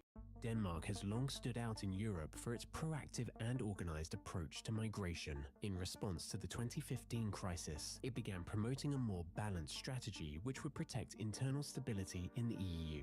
One of its boldest ideas was the creation of external asylum centers outside of Europe. People seeking protection could be screened before even reaching the EU. In 2021, Denmark started talks with Rwanda to open a center where migrants would be housed and processed. The plan got support from countries like Austria and Hungary, who also want to cut migration flows. At the EU level, Denmark joined 14 other states to push for stronger external borders by signing new deals with transit countries like Turkey and Tunisia. The goal of these actions is to stop migrants before they reach EU borders. These efforts helped reduce illegal crossings in 2023 by 25% compared to 2021. Of course, Denmark's approach isn't without controversy. Groups like Amnesty International and Human Rights Watch oppose offshoring asylum centers. They argue that refugees should be able to apply for asylum directly in EU countries where legal and social standards are high. Denmark's 2021 decision to revoke Syrian residence permits also caused global outrage. By the end of 2023, over 1,200 Syrians had lost their residency and were sent to deportation centers. This move was deemed inhumane because returning to Syria could lead to potential risks. Still, the Danish government stands firm. In 2022, the Prime Minister said, "We must think long-term. Social stability and the safety of our people are our top priorities. If we don't understand that, our welfare systems won't survive." Denmark has also been criticized for stigmatizing migrants through strict housing laws in migrant-heavy areas. Critics say this creates more segregation and exclusion. But 2022 data shows crime dropped by 20% and employment rose by 12% in affected areas since 2018. It clearly proves the program has had some success. Denmark makes it clear its migration policy is a response to real-world challenges. In a time of rising migration and economic pressure, it has chosen a pragmatic path, controversial, but aimed at protecting both its people and the EU's future. By doing so, Danes avoided many of the problems other countries now face, like rising crime, for example, in contrast to Germany, which is facing serious consequences of reckless decisions. You can dive deeper into this topic by watching the video currently displayed on your screen. A lot of people are mad, and rightly so, because 300 grand of their Kickstarter money is amounting to nothing. But that is actually not the real story of today's video. It's about 2 games and 1 formula. A formula that, listening to say Jeff Keighley at Summer Games Fest, is the big new thing. Now, one of these games has become gaming's darling, rightly so. The other one has actually just collapsed and died. So here's what's happening. Claire Obscura Expedition 33 has succeeded, and now everybody wants to replicate that magic formula, and that is a small team, ex-AAA talent, and a love of JRPGs. But you know, apply to whatever game you want to make. But here's the thing, in the very same month that Expedition 33 dropped, another game was revealed with an eerily familiar setup. A small French team, with many ex-Ubisoft developers making their dream JRPG. Just that unlike Expedition 33, that game is now dead, the studio's liquidated, and the crowdfunding backers are furious. So what the hell happened? Why did this formula fail, even though, when you look at it, the game really does look quite good? I'll give you a hint. Here's a map of Expedition 33's connections. It's a lot of work, it's a lot of chatter. That couldn't have been easy. And it's not to put them down, they're an absolutely amazing team. Their game is an unbelievable banger. And it's not like they just found a golden pot of money. You know, not only do they have a killer team, it very much seems that in Kepler, they found an exceptional publisher, one who, seeing them as an amazing team, decided to back them as much as they could. Everyone won. The team won, the publisher won, and we won. It's exactly what we want to see. A publisher really acing its job. But today, you're going to see the other side of that survivorship bias, and even how a sector of games funding has fallen, literally, this is not hyperbole, has fallen by billions of dollars. Yeah, it doesn't get talked about.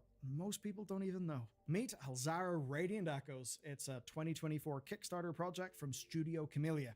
They were a global team of ex-Ubisoft and indie devs who set out to make their dream game, a, they say, vibrant tribute to JRPG classics, specifically to Golden Sun and Final Fantasy X. Obviously, FF10 was a humongous inspiration for Expedition 33, and of course also to the best JRPG of all time, Lord of the Rings: The Third Age. And even better, they managed to secure Motoi Sakuraba for the soundtrack. Now, he is a big name in this genre. Yes, in JRPGs. You may also know him for this little tune that's called Firelink Shrine from Dark Souls. So you've heard his work. And looking at the game, it's a very distinct art style, based in southern France. It looks gorgeous. And if they were to pitch this game today, you would half expect them to just say, hey, we're the next Expedition 33, money us now. Of course, over on Kickstarter, people seem to like it. They donated over €300,000, and that is far beyond the campaign's €100,000 target. It was easily one of 2024's most successful Kickstarter campaigns. Yeah, fast forward a year, and here we are with development being over. The studio broke the news via Kickstarter update, and it is a grim situation. So basically, they ran out of money, they entered liquidation April 28th, and nothing is going to be released beyond the demo trailer, which, you know, we can all go and watch and feel sad about. Unsurprisingly, the Kickstarter backers were bloody well furious. They had seen polished trailers for this game, and in a way it's almost a victim of looking so good. When you look at the trailers, it really does look like a fully formed vision that looks amazing. And people believed in the 2026 release date. These are people who thought they were backing a real game. And the thing is, they were, but they may not have understood all of the intricacies of the funding. Basically, funding goals succeeded 3 times over. Obviously, the game is going to come out.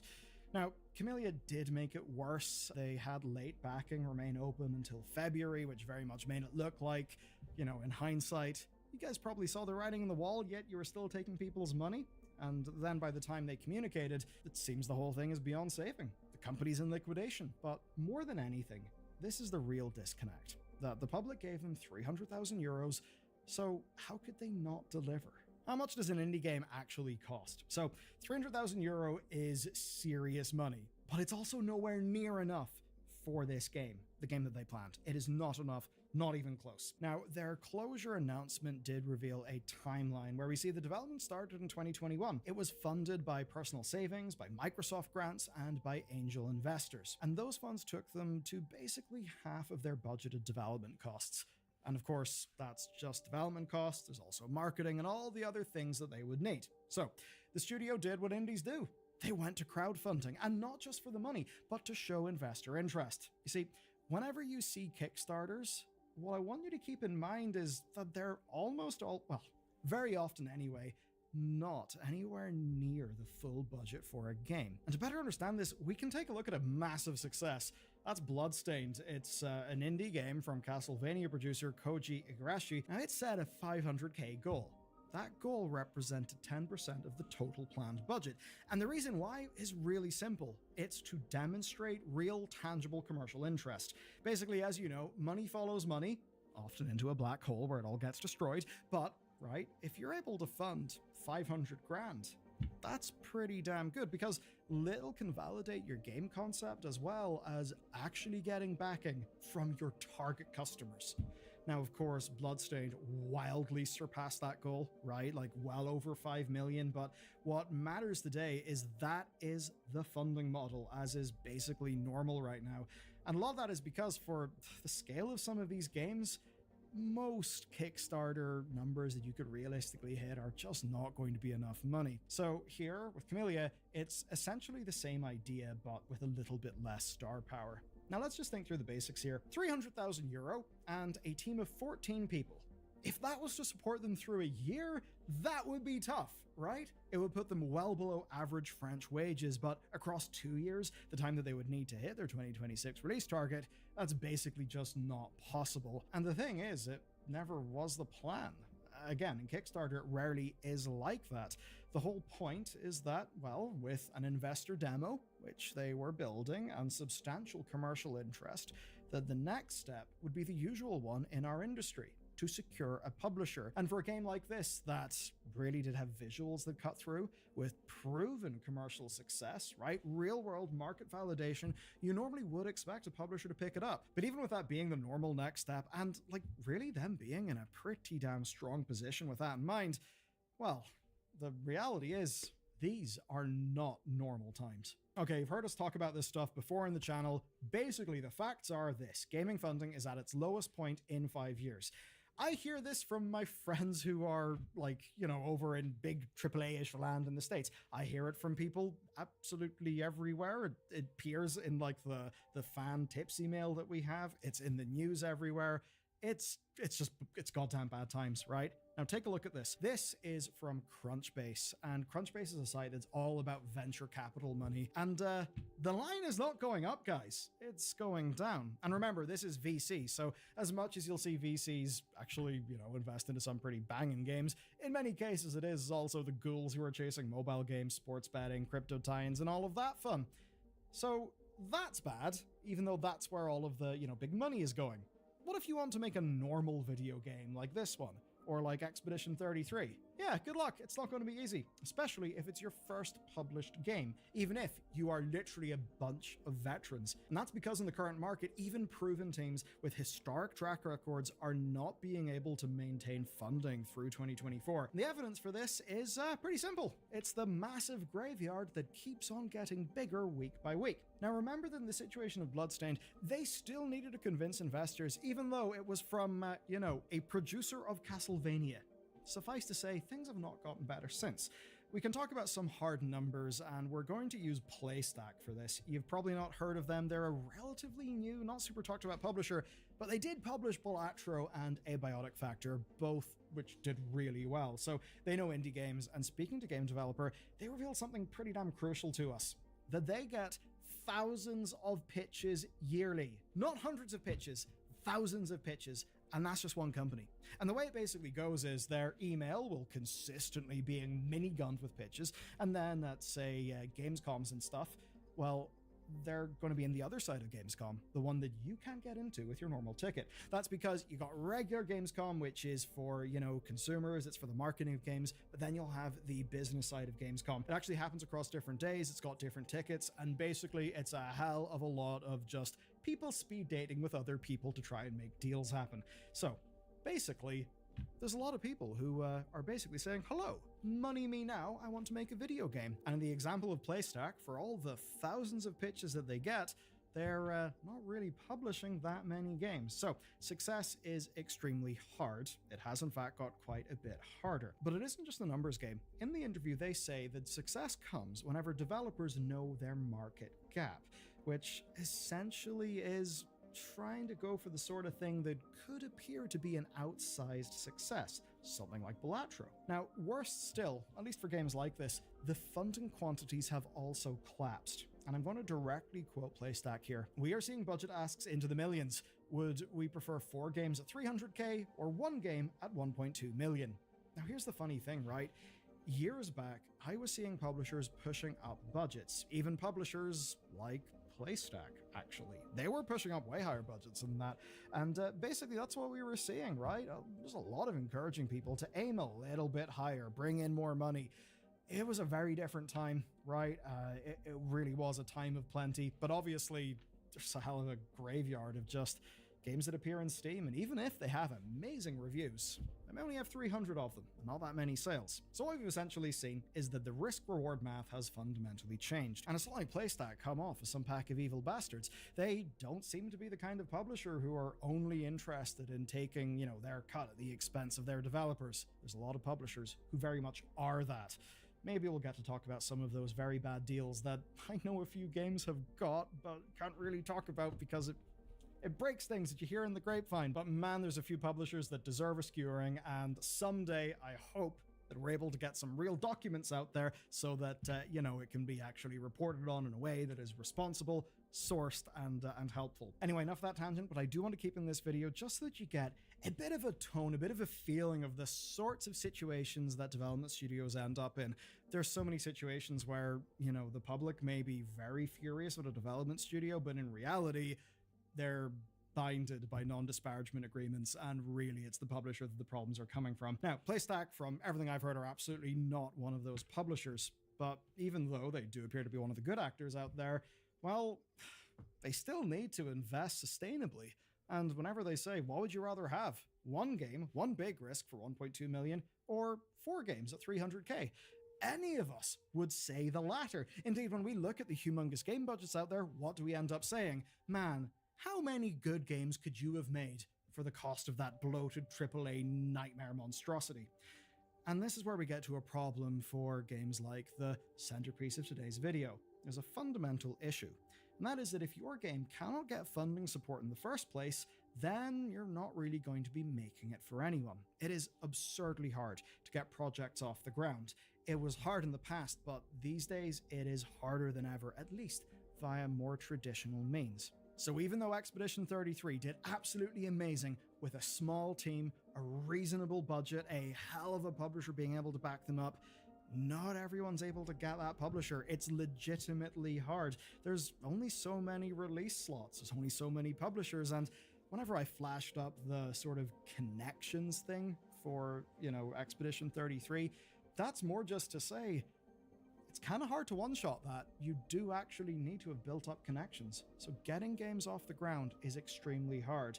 And if a game that is actually doing so much right by the laws of Expedition 33, you know, small team, ex-AAA, actual veterans, people involved in the project who are tied to amazing titles in the form of the musician that they've worked with, even when all of that is counting for you, when you're even market validated with real customers, real money to the tune of 3 times your asking amount on Kickstarter, if they can't do it, well, fuck, the situation was hard for everyone else. So what does it mean to you? Well, the knock-on effect is that all of this creates inherent limitations on the types of games that can be backed, right? Because if those budgets are coming down, that will actually influence what sort of thing gets made. So if you want an Expedition 33, you simply just need more money. But to get that money, well, you need proof, because people don't just hand you a big bag of money without proof.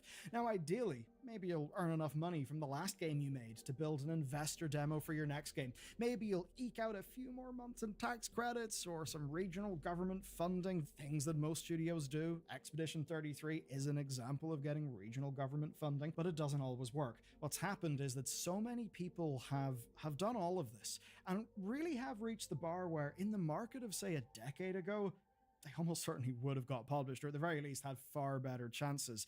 But now those goalposts have changed. Common wisdoms that were normal in the industry have changed. Funding limits have fell, even for the big, big money from the money men and their, all their money, the VCs, as reported by Crunchbase. Just look how much that has fallen. But what I told you was somehow worse than that, because it actually kind of is.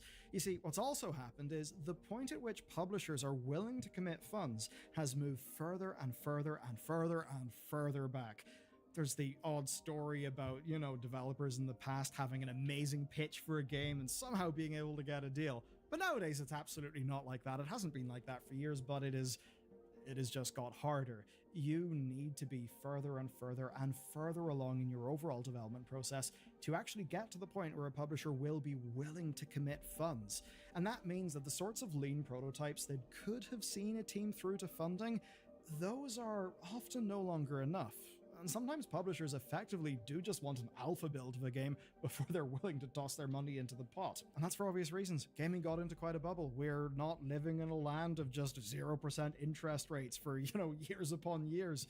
The finances have tightened. And the further away from launch in both presentation and content and tech, the more risk that there is. And it's kind of funny. As much as you could pull a Warren Buffett and say, be greedy when others are fearful and fearful when others are greedy, well, that's kind of hard to do when it's your publisher's money, your job being on the line. Perhaps Kepler did just that. They knew that it was a pretty tight market, that a lot of others were fearful, but they saw the team behind Expedition 33 and thought, no, this is one we need to double down on. That's the thing we need to do. And maybe if more publishers were in a good enough state of financial health to do the same, that this other JRPG, made by a small team of veterans, some ex-Ubisoft, some French, just like Expedition 33, then maybe it would have survived. But as it stands, the industry has just not been able to take a well-validated game like that certainly looks to be a banger for its target audience and systemically find the money to support it, which ultimately means that you and me are going to lose. And we only know this because, unfortunately, Kickstarter money went kaput. Now, whenever you put money into a Kickstarter, you do acknowledge that that sort of thing could happen. And taking a look at this game's funding journey, yeah, people put their personal savings into it. I in no way think this is a rug pull or a scam or anything like that. I think it's that financing is fucking hard, and right now, it's harder than ever, meaning that those playing by the rules of 5 years ago are finding that they're no longer sufficient. That makes me sad, because it does mean we'll get fewer games, and the sorts of games that will be made, well, will look just a little bit different.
trade my salt pork tonight for another watch if we don't see it.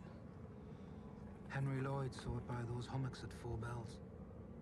What told him it was Lieutenant Gore's bear and not another? Or the Lieutenant's medals. I plan to ask Lieutenant Everscon for duty in the hunting blind once it's built. I'd like another shot at the thing. Robert Ferrier says you didn't see it at all. Only Mr. Goodsir saw it. That Mary Ann doesn't know what he saw. We thought it was the bear in front of us. It's the ice, Georgie. It's only the ice. What's it like to shoot a man? Shooting a man's more fun when you mean to do it. I'll tell you that.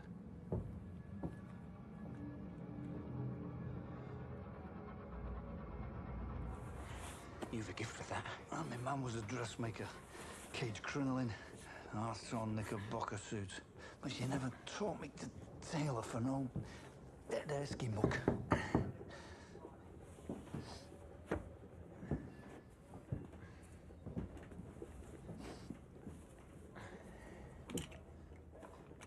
It's all of it, eh?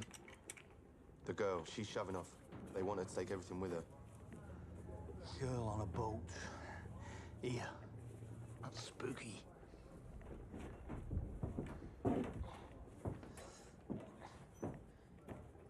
Call him back. There's something more in here. Slip down.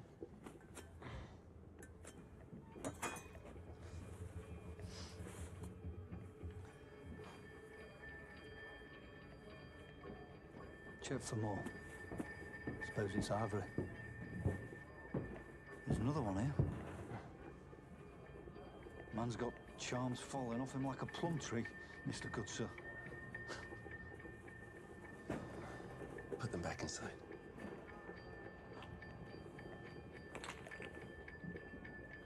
How would he fit in his coffin like that?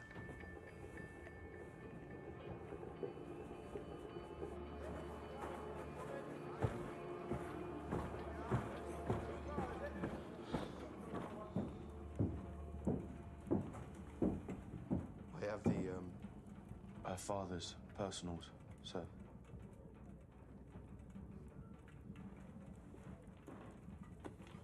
She'll be happy to be on her way now.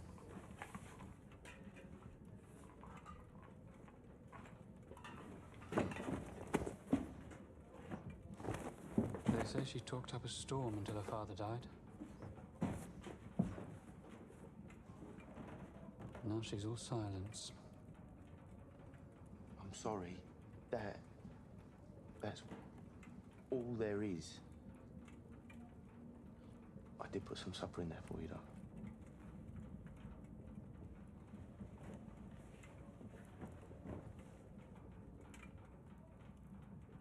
Condolences. Lady Silence.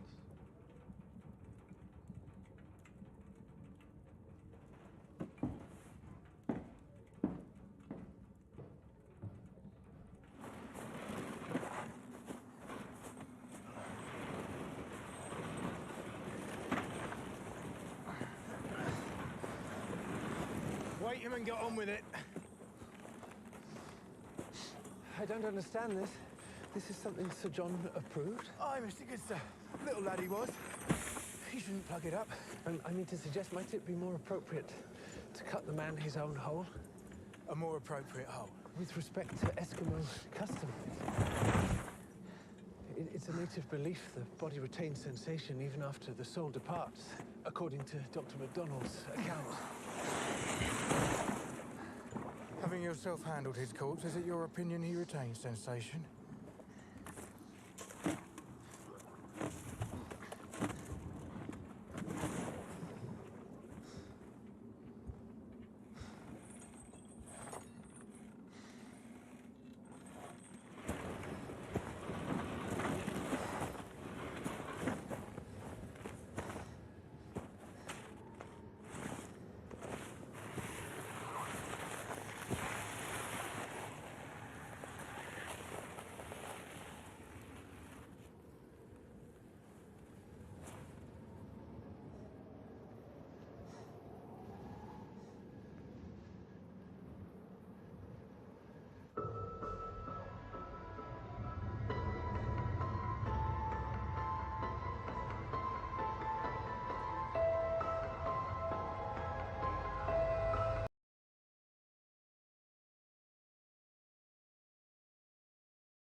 In your prior engagements with the Eskimo, did you find them at all unforgiving when those they love are wronged? Vengeful, even? Having never wronged them, I couldn't testify. Well, are we not at all concerned that if that girl can make it all the way back to her people on her own, she may call on them for revenge? Were we to put her down the fire hole as well? She wasn't our prisoner, Edward. The Eskimo man's tongue was hacked off. We don't know why. Say it was punishment. If that's how they punish one of their own, then what must they do to... Breakfast is ready. Drops in my coat. I'm leaving for Erebus. No escort is necessary. You have nothing to fear, Lieutenant. Girls' people are far too busy staying alive to wage a war.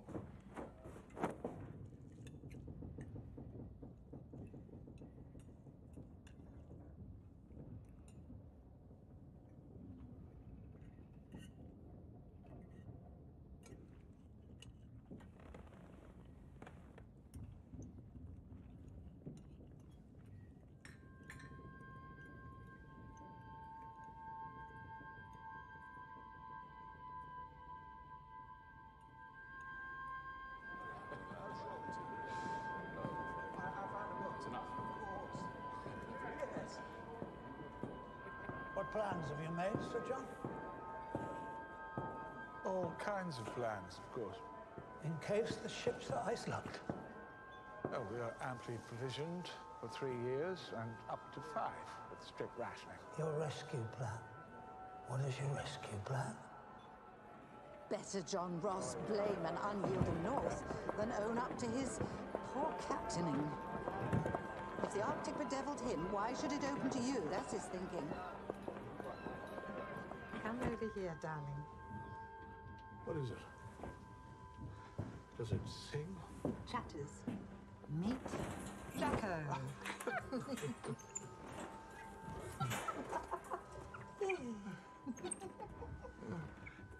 Darling, that monkey is female.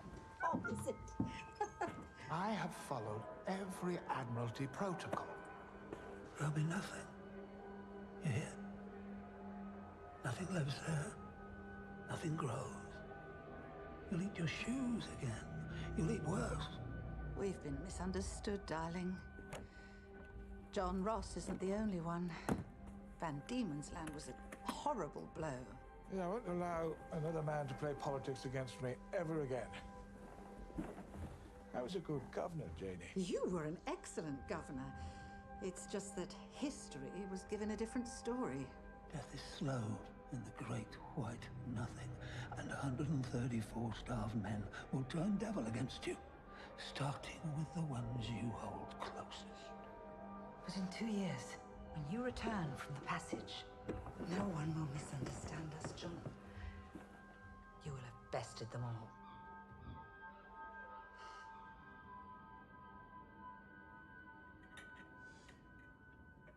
I'll be giving a divine service tomorrow.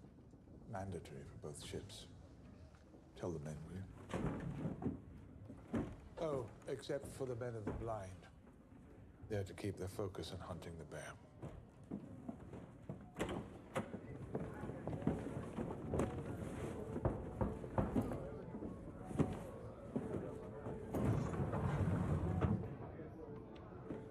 Come in, sir. I would presume to ask if it weren't important. If you must.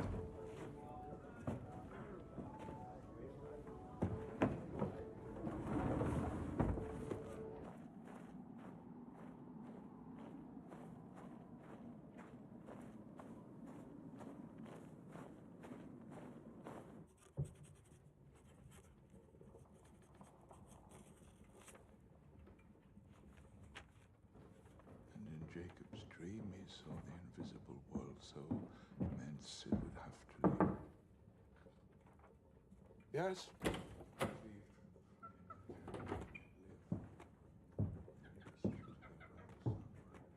Lieutenant Graham, go on.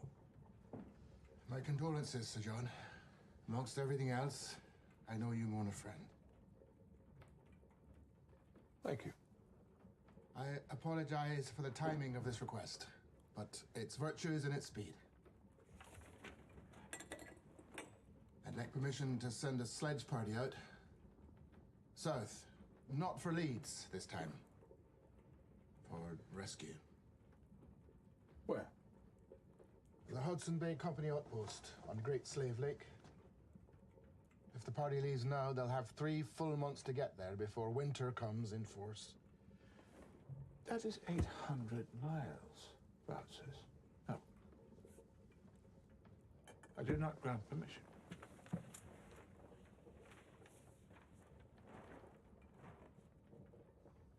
At least tell me you understand why I'm suggesting it. You are suggesting it because you are a man who's happiest with a glass of knock me down in one hand and an alarm bell in the other.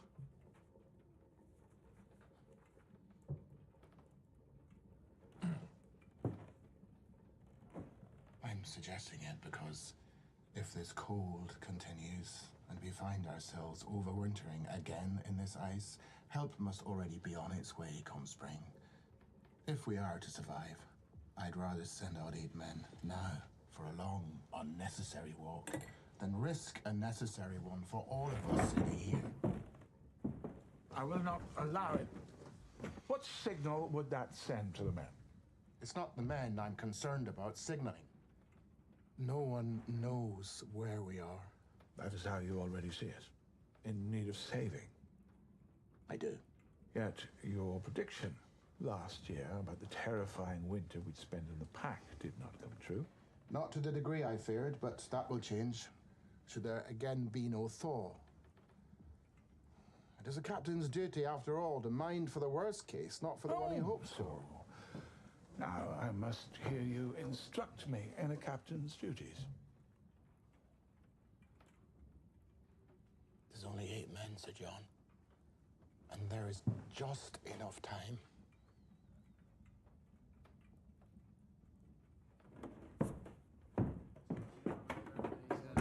I have lost 6 men on this expedition to date.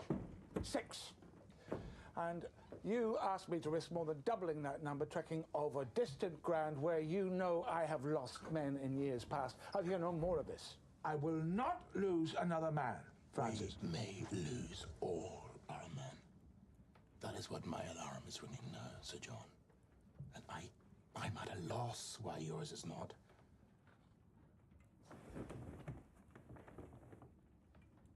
You are the worst kind of second, Francis. You abuse your freedoms. You complain in the safety of speculation. You claim foresight in disasters that never happen, and you're weak in your vices because your rank affords you privacy and deference. Right? You've made yourself miserable and distant and hard to love, and you blame the world for it.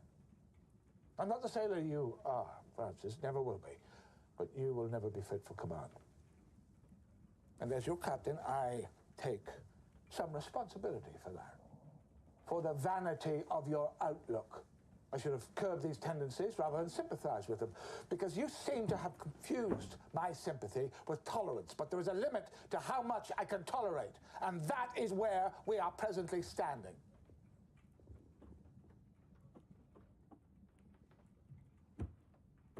There are some things we were never meant to be to one another. I see that now.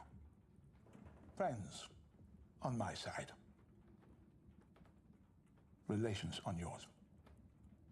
So let us turn our energies back to being what the Admiralty and life have seen fit to make us. We should give that our best. There can be no argument between us there. Now you must excuse me. I have a service to finish writing for tomorrow. It will have to act as the only eulogy our boy Graham will be given out here. And I intended to sing.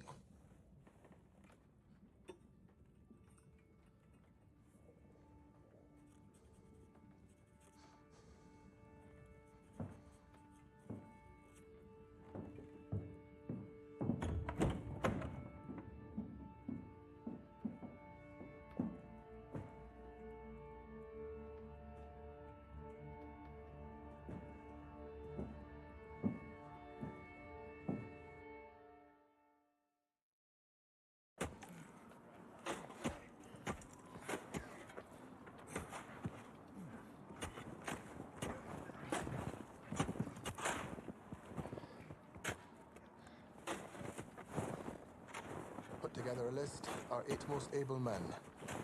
Sir John had reason. I'll make certain the blame falls on no one's shoulders but my own. Proceeding with this would be considered. It'll take weeks to engineer some way to change his mind. We don't have weeks, we may not even have days. Lieutenant Liddell will never agree to it. He won't have to. I'll lead the party myself. With my presence, the other members of the team can say they were coerced. I'll tell them it's a hunting party at first. The act won't impugn them. And if we were to meet Eskimo along the way, I can converse our needs and gain help in that manner. And send me in your place. I can speak native as well as you. You must stay to read the ice if leads open up. And as for Dr. MacDonald, I'll not take a doctor from the men. But you're the captain. There's a spare captain on Erebus. You'll be despised. Sir John will have your head. And if he doesn't call for it, the Admiralty certainly will. They can have it. After I build us a road out of here. And what of the Terror? Maybe that list, Thomas. I plan to leave it start of last watch.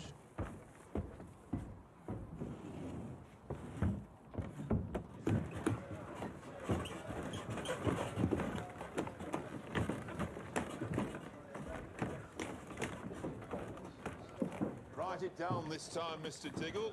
In order to heat your soup, you must first heat your stove. Thank you for sharing the extent of your knowledge as a cook, Mr. Wall. But I'd never hazard the wreck of your kitchen unless pressed by dire consequence. Dire consequence? Well, there's much here for you to marvel at. Just look how happy my men are. Oh, I marvel, but about something more intriguing than you. What on earth are you up to? I'm concerned about the number of Terra's canned provisions turning up spoilt. And I'm here to inquire if Erebus is seeing the same. I've discovered bad seals, grey meat, and odours that curl my hair. Now, in the event you've already developed a method for handling the problem, I hope you can set aside your envy and share it. Otherwise, I thought we might together invent a solution.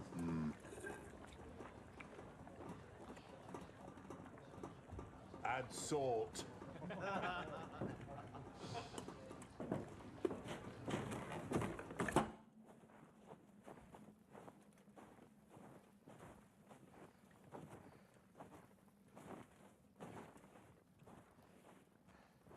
Men approaching.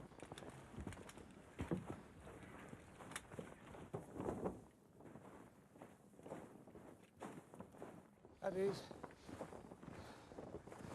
We thought you might be in need of a short, gentlemen, to keep warm. That's a generous thought, sir. What bait are we using? Rats, sir. We pulled the biggest of the bunch up from the holds, gutted them, and tied them up on lines. You'll put our Fagin out of a job. Although, that layerbat couldn't catch a rat if it fell asleep in its mouth. It's meant to be a lap dog, not a cat. Or maybe a small pillow.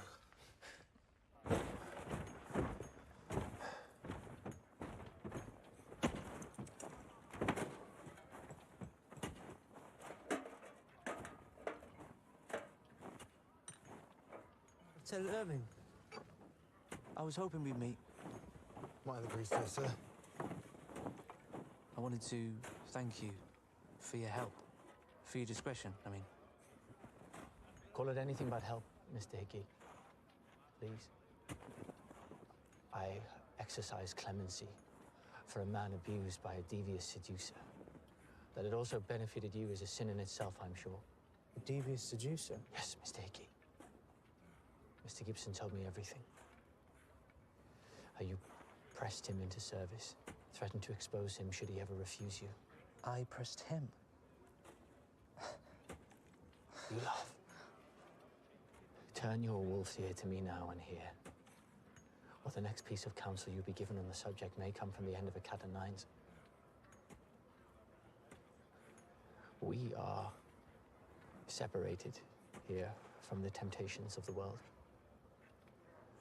At sea, a man can find spiritual benefit in the collective. It's no accident the world was reborn clean out of an ark, Mr. Hickey. Man's worst urges can be satisfied through Christian pleasures and graces, singing with friends, watercolors, study, climbing exercises. Climbing, sir? Your crisis is an opportunity for you to repair yourself. You are in the world's best place for it. Do you think so? God sees you, Mr. Hickey. Here more than anywhere.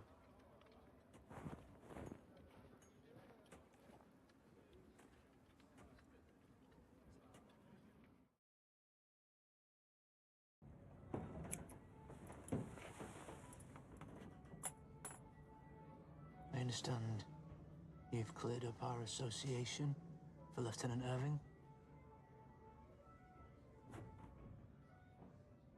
You spoke to him? Directly? Christ, Cornelius, I'd reassured him. Cornelius Hickey is a devious seducer. That was your reassurance. You've got some face. You know that? We were within an ace of getting called out in front of all the men. Whipped for it or worse. You're right, if he weren't such an anchor, it would have been. So just keep your foot out of it now, please. And never get the whole thing, as Sir Shirley wants to. To think you were such a good wife to me all these months. Oh, go to hell. We've had our beer and skittles, but your tastes are no rule for mine. Oh, no. Is that why I've seen more of your poster than your face this winter, Billy? Huh? Do you know what copulates in this ship? Rats. Nesting in our rubbish, swimming in our filth. Devouring each other just to make more rats. Well, I am not a rat. I'm a man. A delightful, God-fearing man. So I had to choose. No one is out here for the view, Cornelius. My standing with command is more valuable than my standing with you. I know you, of all people, will understand that. Now, if this is what I need to say, then I will say it. It's not personal, but it is finished. So don't be pettish. I haven't done you down as you so think. I've just made it so that we can both keep our skins. Please.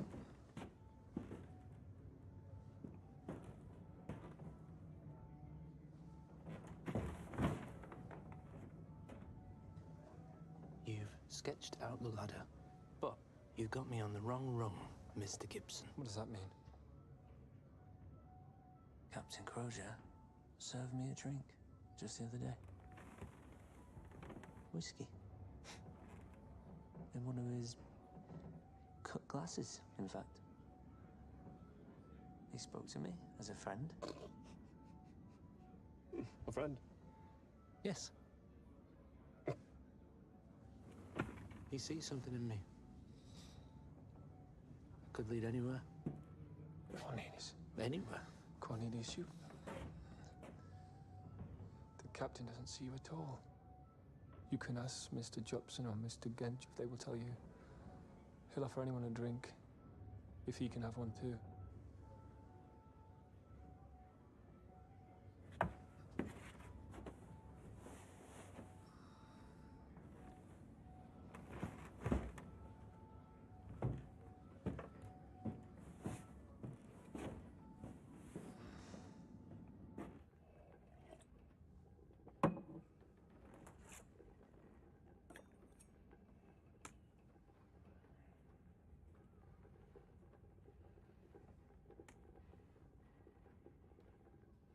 Posterity awaits, Mr. Goodsir.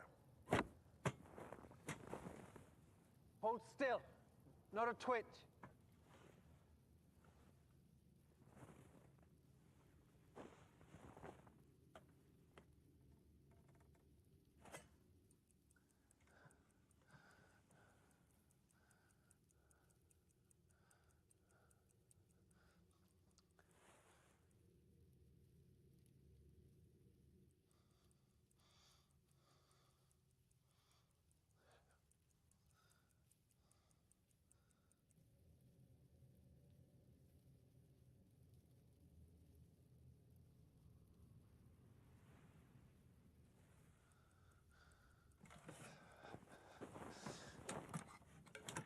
Wonderful.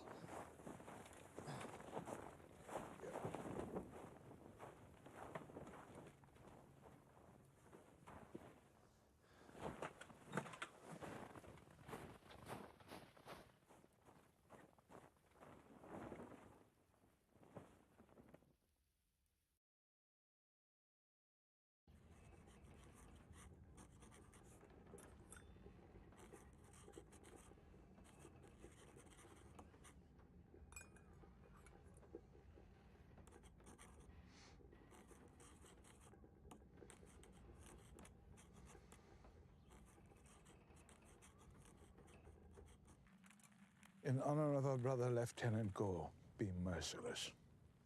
Educate this creature as to the dominion of the Empire and the will of the Lord behind it. Sir? Yes? Why don't you sit with us? Perhaps it can be you who fires the shot that convinces it.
In honor of our brother Lieutenant Gore, be merciless. Educate this creature as to the dominion of the Empire and the will of the Lord behind it. Sir? Yes? Why don't you sit with us? Perhaps it can be you who fires the shot that convinces it. At least be here to see it felled. Yes, I'll sit with you for a moment. Thank you. You may return to the ship, Mr. Goetze. You need a chaperone? Yes. Or you may stay with us. Yes, sir.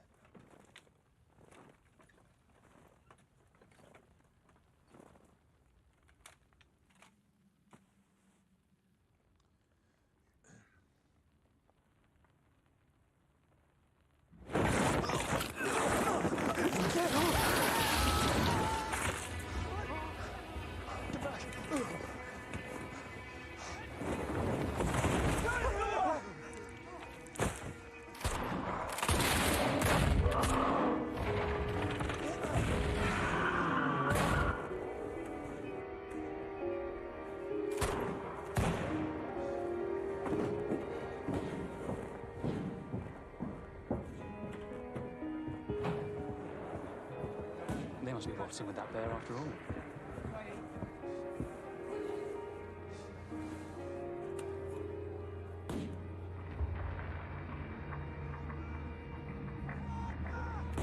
Send our Marines!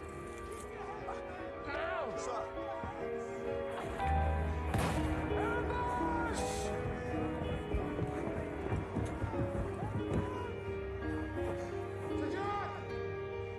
DeVoe, bring 3 men, follow me. Yes, sir. You! Rest of you stay here. Sir John!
Groups of 6. Carry any wounded back to the ships. Suit the ice. I want every man accounted for. Go.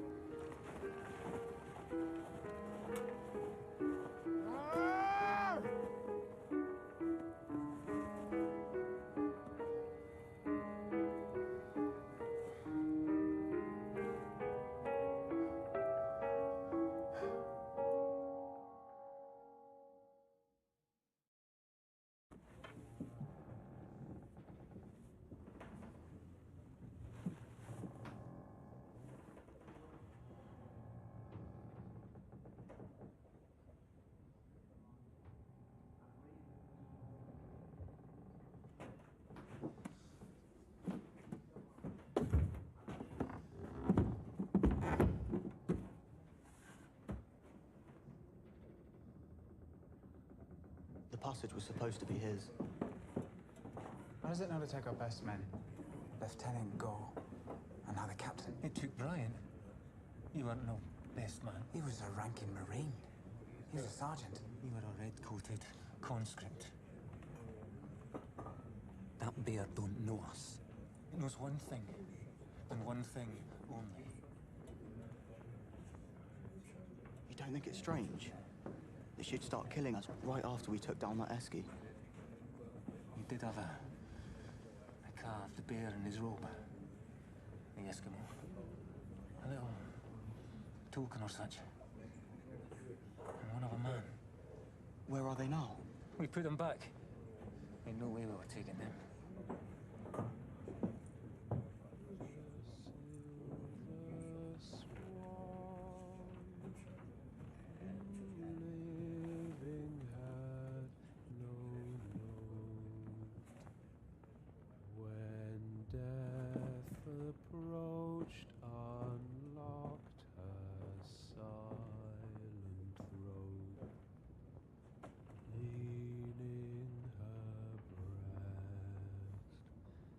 Against the reedy shore, thus sang her first and last, and sang no more. Farewell, all joys.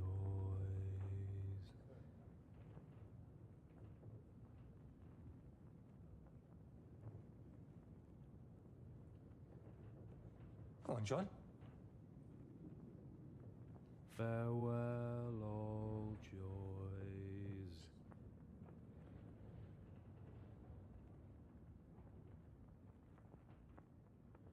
Farewell, oh joys. Oh death, come close mine eyes.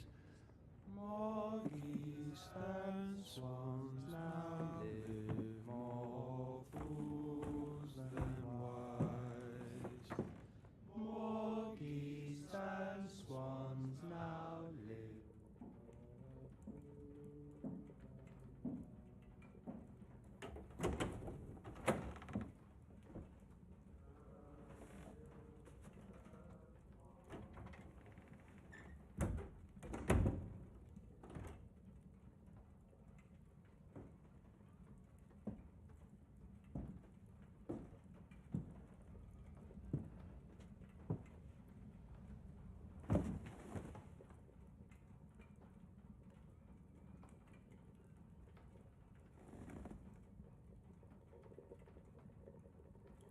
Never wanted anything as little as I want this now.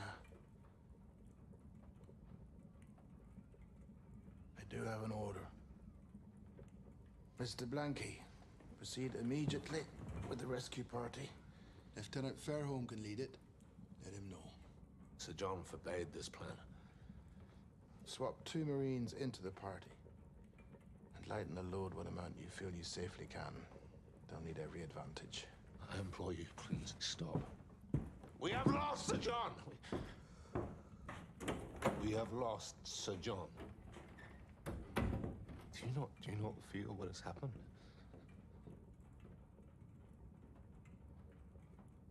I feel it. One day, I am asking one day, to allow our men to grieve. And then they go.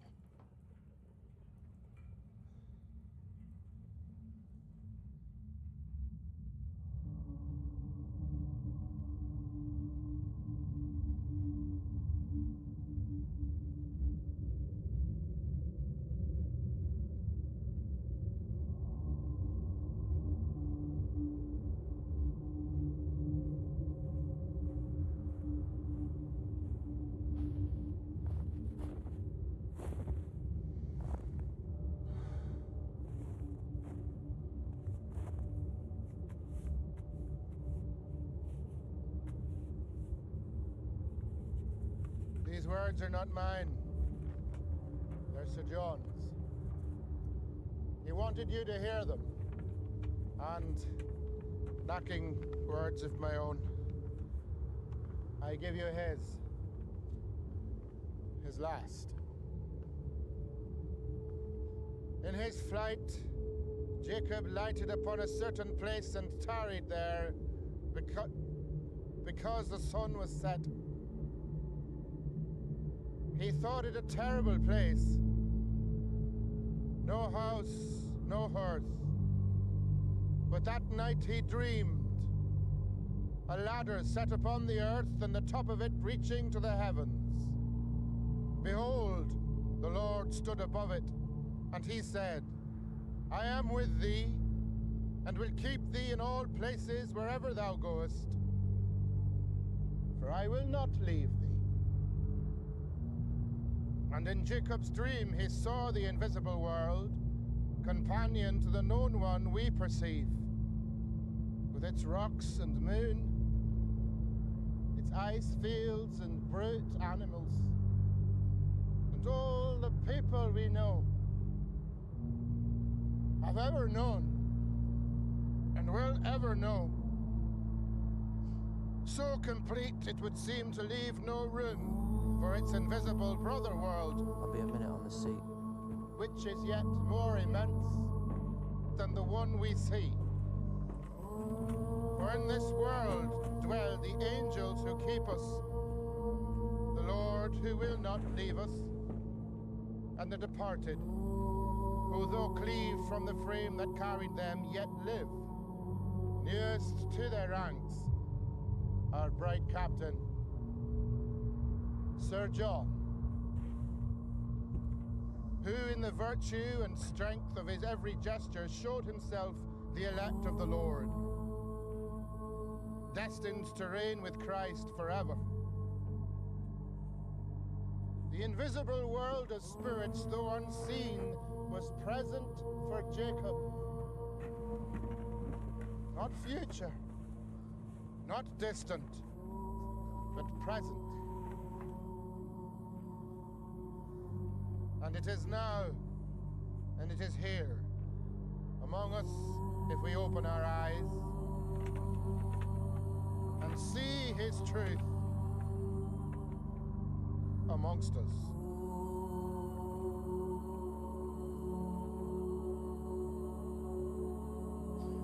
Marines! Ready!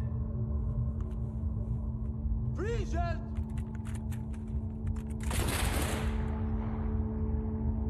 Shoulder!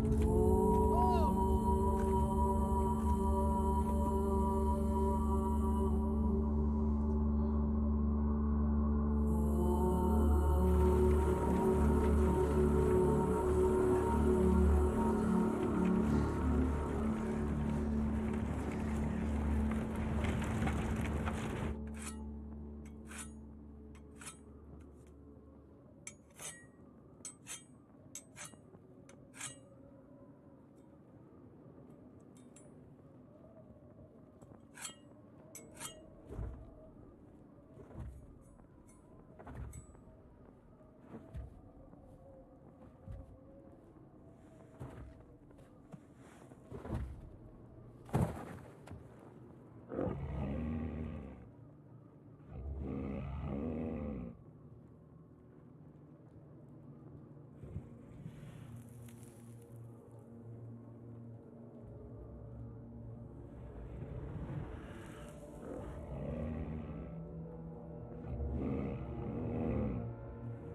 I know that many in the media have been speculating about bruising on the president's hand and also swelling in the president's legs. So in the effort of transparency, the president wanted me to share a note from his physician with all of you today.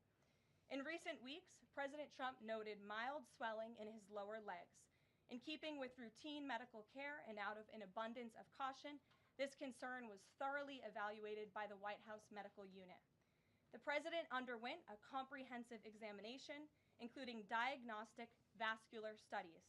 Bilateral lower extremity venous Doppler ultrasounds were performed and revealed chronic venous insufficiency, a benign and common condition, particularly in individuals over the age of 70. Importantly, there was no evidence of deep vein thrombosis or arterial disease. Laboratory testing included a complete blood count, comprehensive metabolic panel, coagulation profile, D-dimer, B-type natriuretic peptide, and cardiac biomarkers. All results were within normal limits. An echocardiogram was also performed and confirmed normal cardiac structure and function. No signs of heart failure, renal impairment, or systemic illness were identified. Additionally, recent photos of the president have shown minor bruising on the back of his hand. This is consistent with minor soft tissue irritation from frequent handshaking and the use of aspirin, which is taken as part of a standard cardiovascular prevention regimen. This is a well-known and benign side effect of aspirin therapy.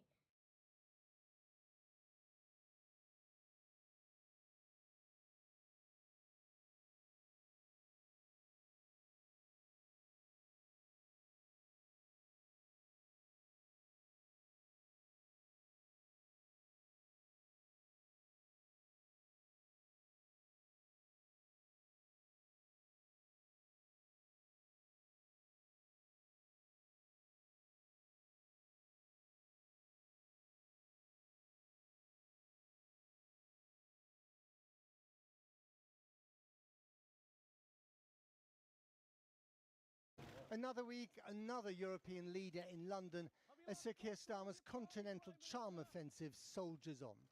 Today it's the turn of the new German Chancellor Friedrich Merz, welcome to Downing Street to sign what's been billed as the biggest UK-German treaty since 1945.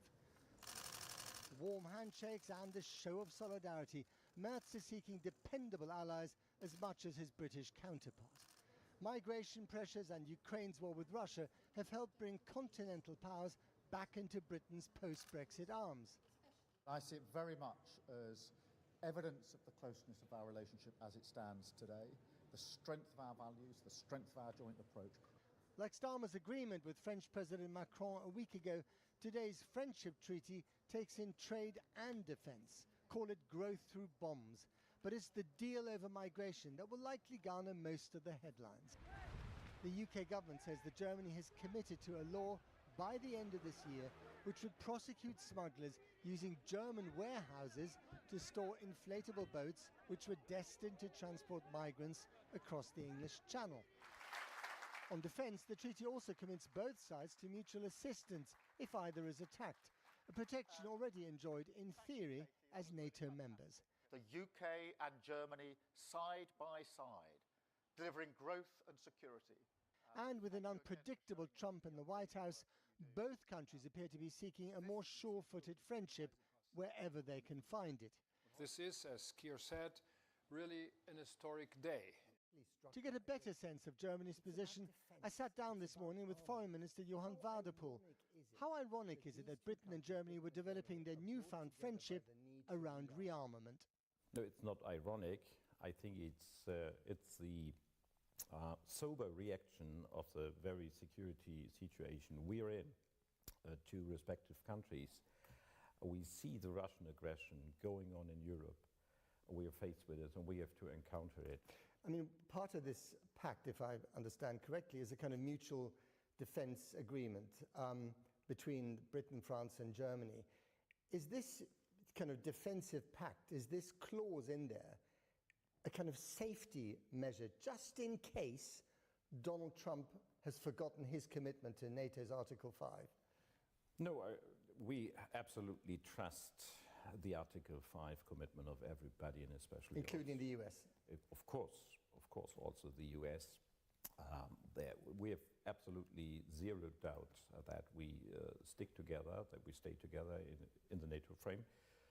But in Europe, it's necessary, and it's an important step for us that Britain shows again that they are back in Europe in a way.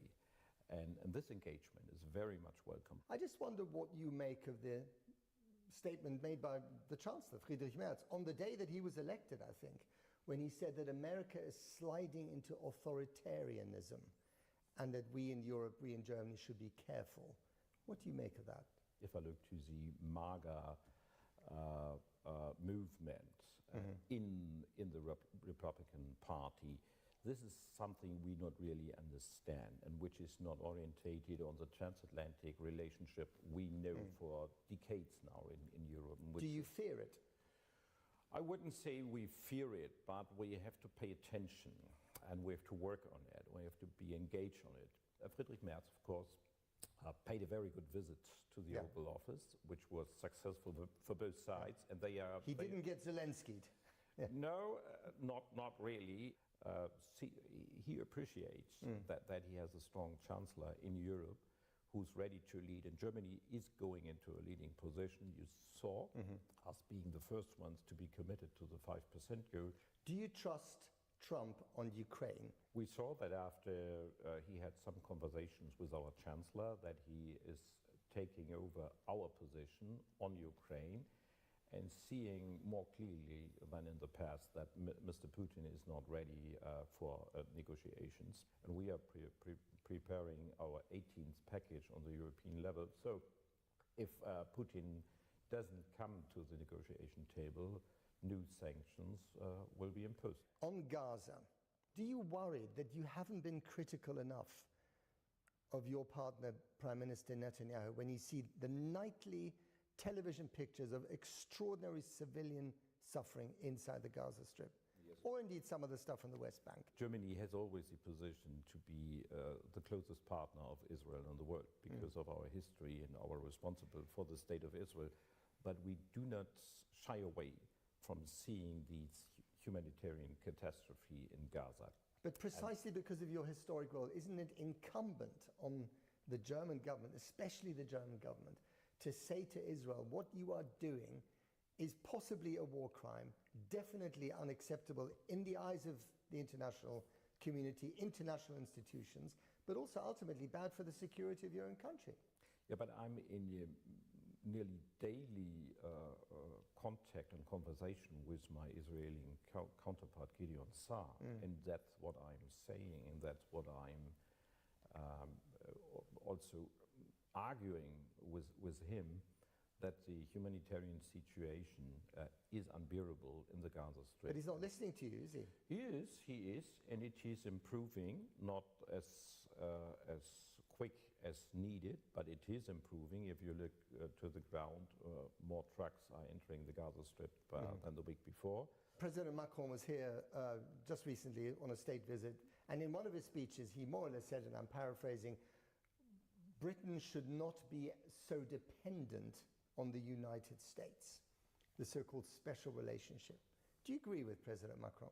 I think Britons do know where their real friends are, and there are a lot of real friends in Europe, and as this pact shows, especially in Germany.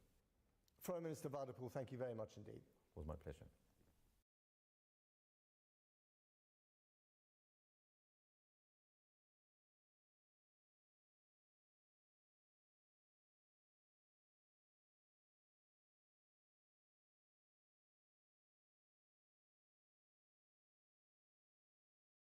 So this happened over the last, or yesterday. Ubisoft has named CEO Yves Guillemot's son as the co-CEO of its new Tencent-backed subsidiary. Asked to address concerns of nepotism, Charlie Guillemot said, "What matters now isn't my name. It's the hard work ahead." One of my frustrations with Ubisoft has been management. And I feel like one of the problems is that they have managers who are incapable of doing the job, that get to keep their jobs even after poor performance. In almost any other job, if you are bad at your job, you lose your job. Kind of makes sense, right? But it feels like within Ubisoft, if you are a member of a certain family, not only do you regularly fail upwards, but it also means that there is no like strong vetting process for that. Like if you are just part of the family, you're in, and they'll put you in charge of a multi-billion-dollar subsidiary, which is what's happened here. This subsidiary they're talking about, the Tencent-backed one, is that separate entity that they split off, I think earlier this year it was. Yeah, because it was after Shadows. And Tencent put in like $1 billion to value the partnership at like $4 billion.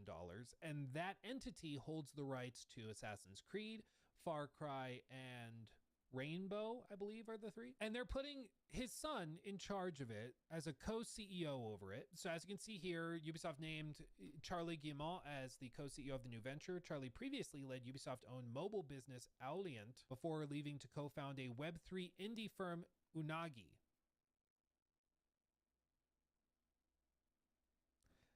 You cannot tell me he is not failing upwards when his last project was literally a Web3 like NFT thing. Because that's what Web3 means. He went off to work on Unagi, which is a freshwater eel. Web3, Unagi Games. It's a leading Web3 developer. Avatar Collection. Launched in February 2024, the collection sold out for 1,800 Ethereum and has achieved over 10,000 Ethereum in trading volume. Character volume introduced September 23. Hana is the main character of the Persona brand. Cutting edge AI agent with its own proprietary AI framework. Okay. I mean, it's just NFT stuff. AI-driven entertainment merging anime, gaming, and Web3 and into an ever-evolving AI universe. And now he's in charge of Assassin's Creed and Far Cry and Rainbow. Again, like, I understand it's a family business. I get it. It's a publicly traded family business, which doesn't really make sense when you say it out loud, but if you say it enough times, I guess that makes it okay. It just, like, it doesn't make any sense. It's crazy. He will now be joined as co-CEO by 35-year company veteran Christophe Derene, I don't know, who is the former head of the successful Montreal studio and Ubisoft's managing director for North America. This is the official announcement of the two guys sitting at a table, Life at Ubi, where they're talking about all of it. So I think that they have one guy who has demonstrated a capability of producing games that sell well, that are performant and all that. And then the other guy is a member of the Guillemot family who went off and has been making NFT games that at least has a website that's like kind of fun. You can flick stuff. And as we all know, flicking is fun. So I guess, you know, this is part of his resume is this. But I mean, again, how do you shake the allegation that you only have this job because you're a part of the family when like this is literally your track record? I'm sorry. It's just stupid. According to Ubisoft, Charlie and Christophe's main responsibilities will be to, quote unquote, define the strategy and vision for its brands. Yeah, get the guy who just did a bunch of NFT stuff to define the vision. That makes sense. Create the right conditions for the teams to operate at the highest level with complementary backgrounds.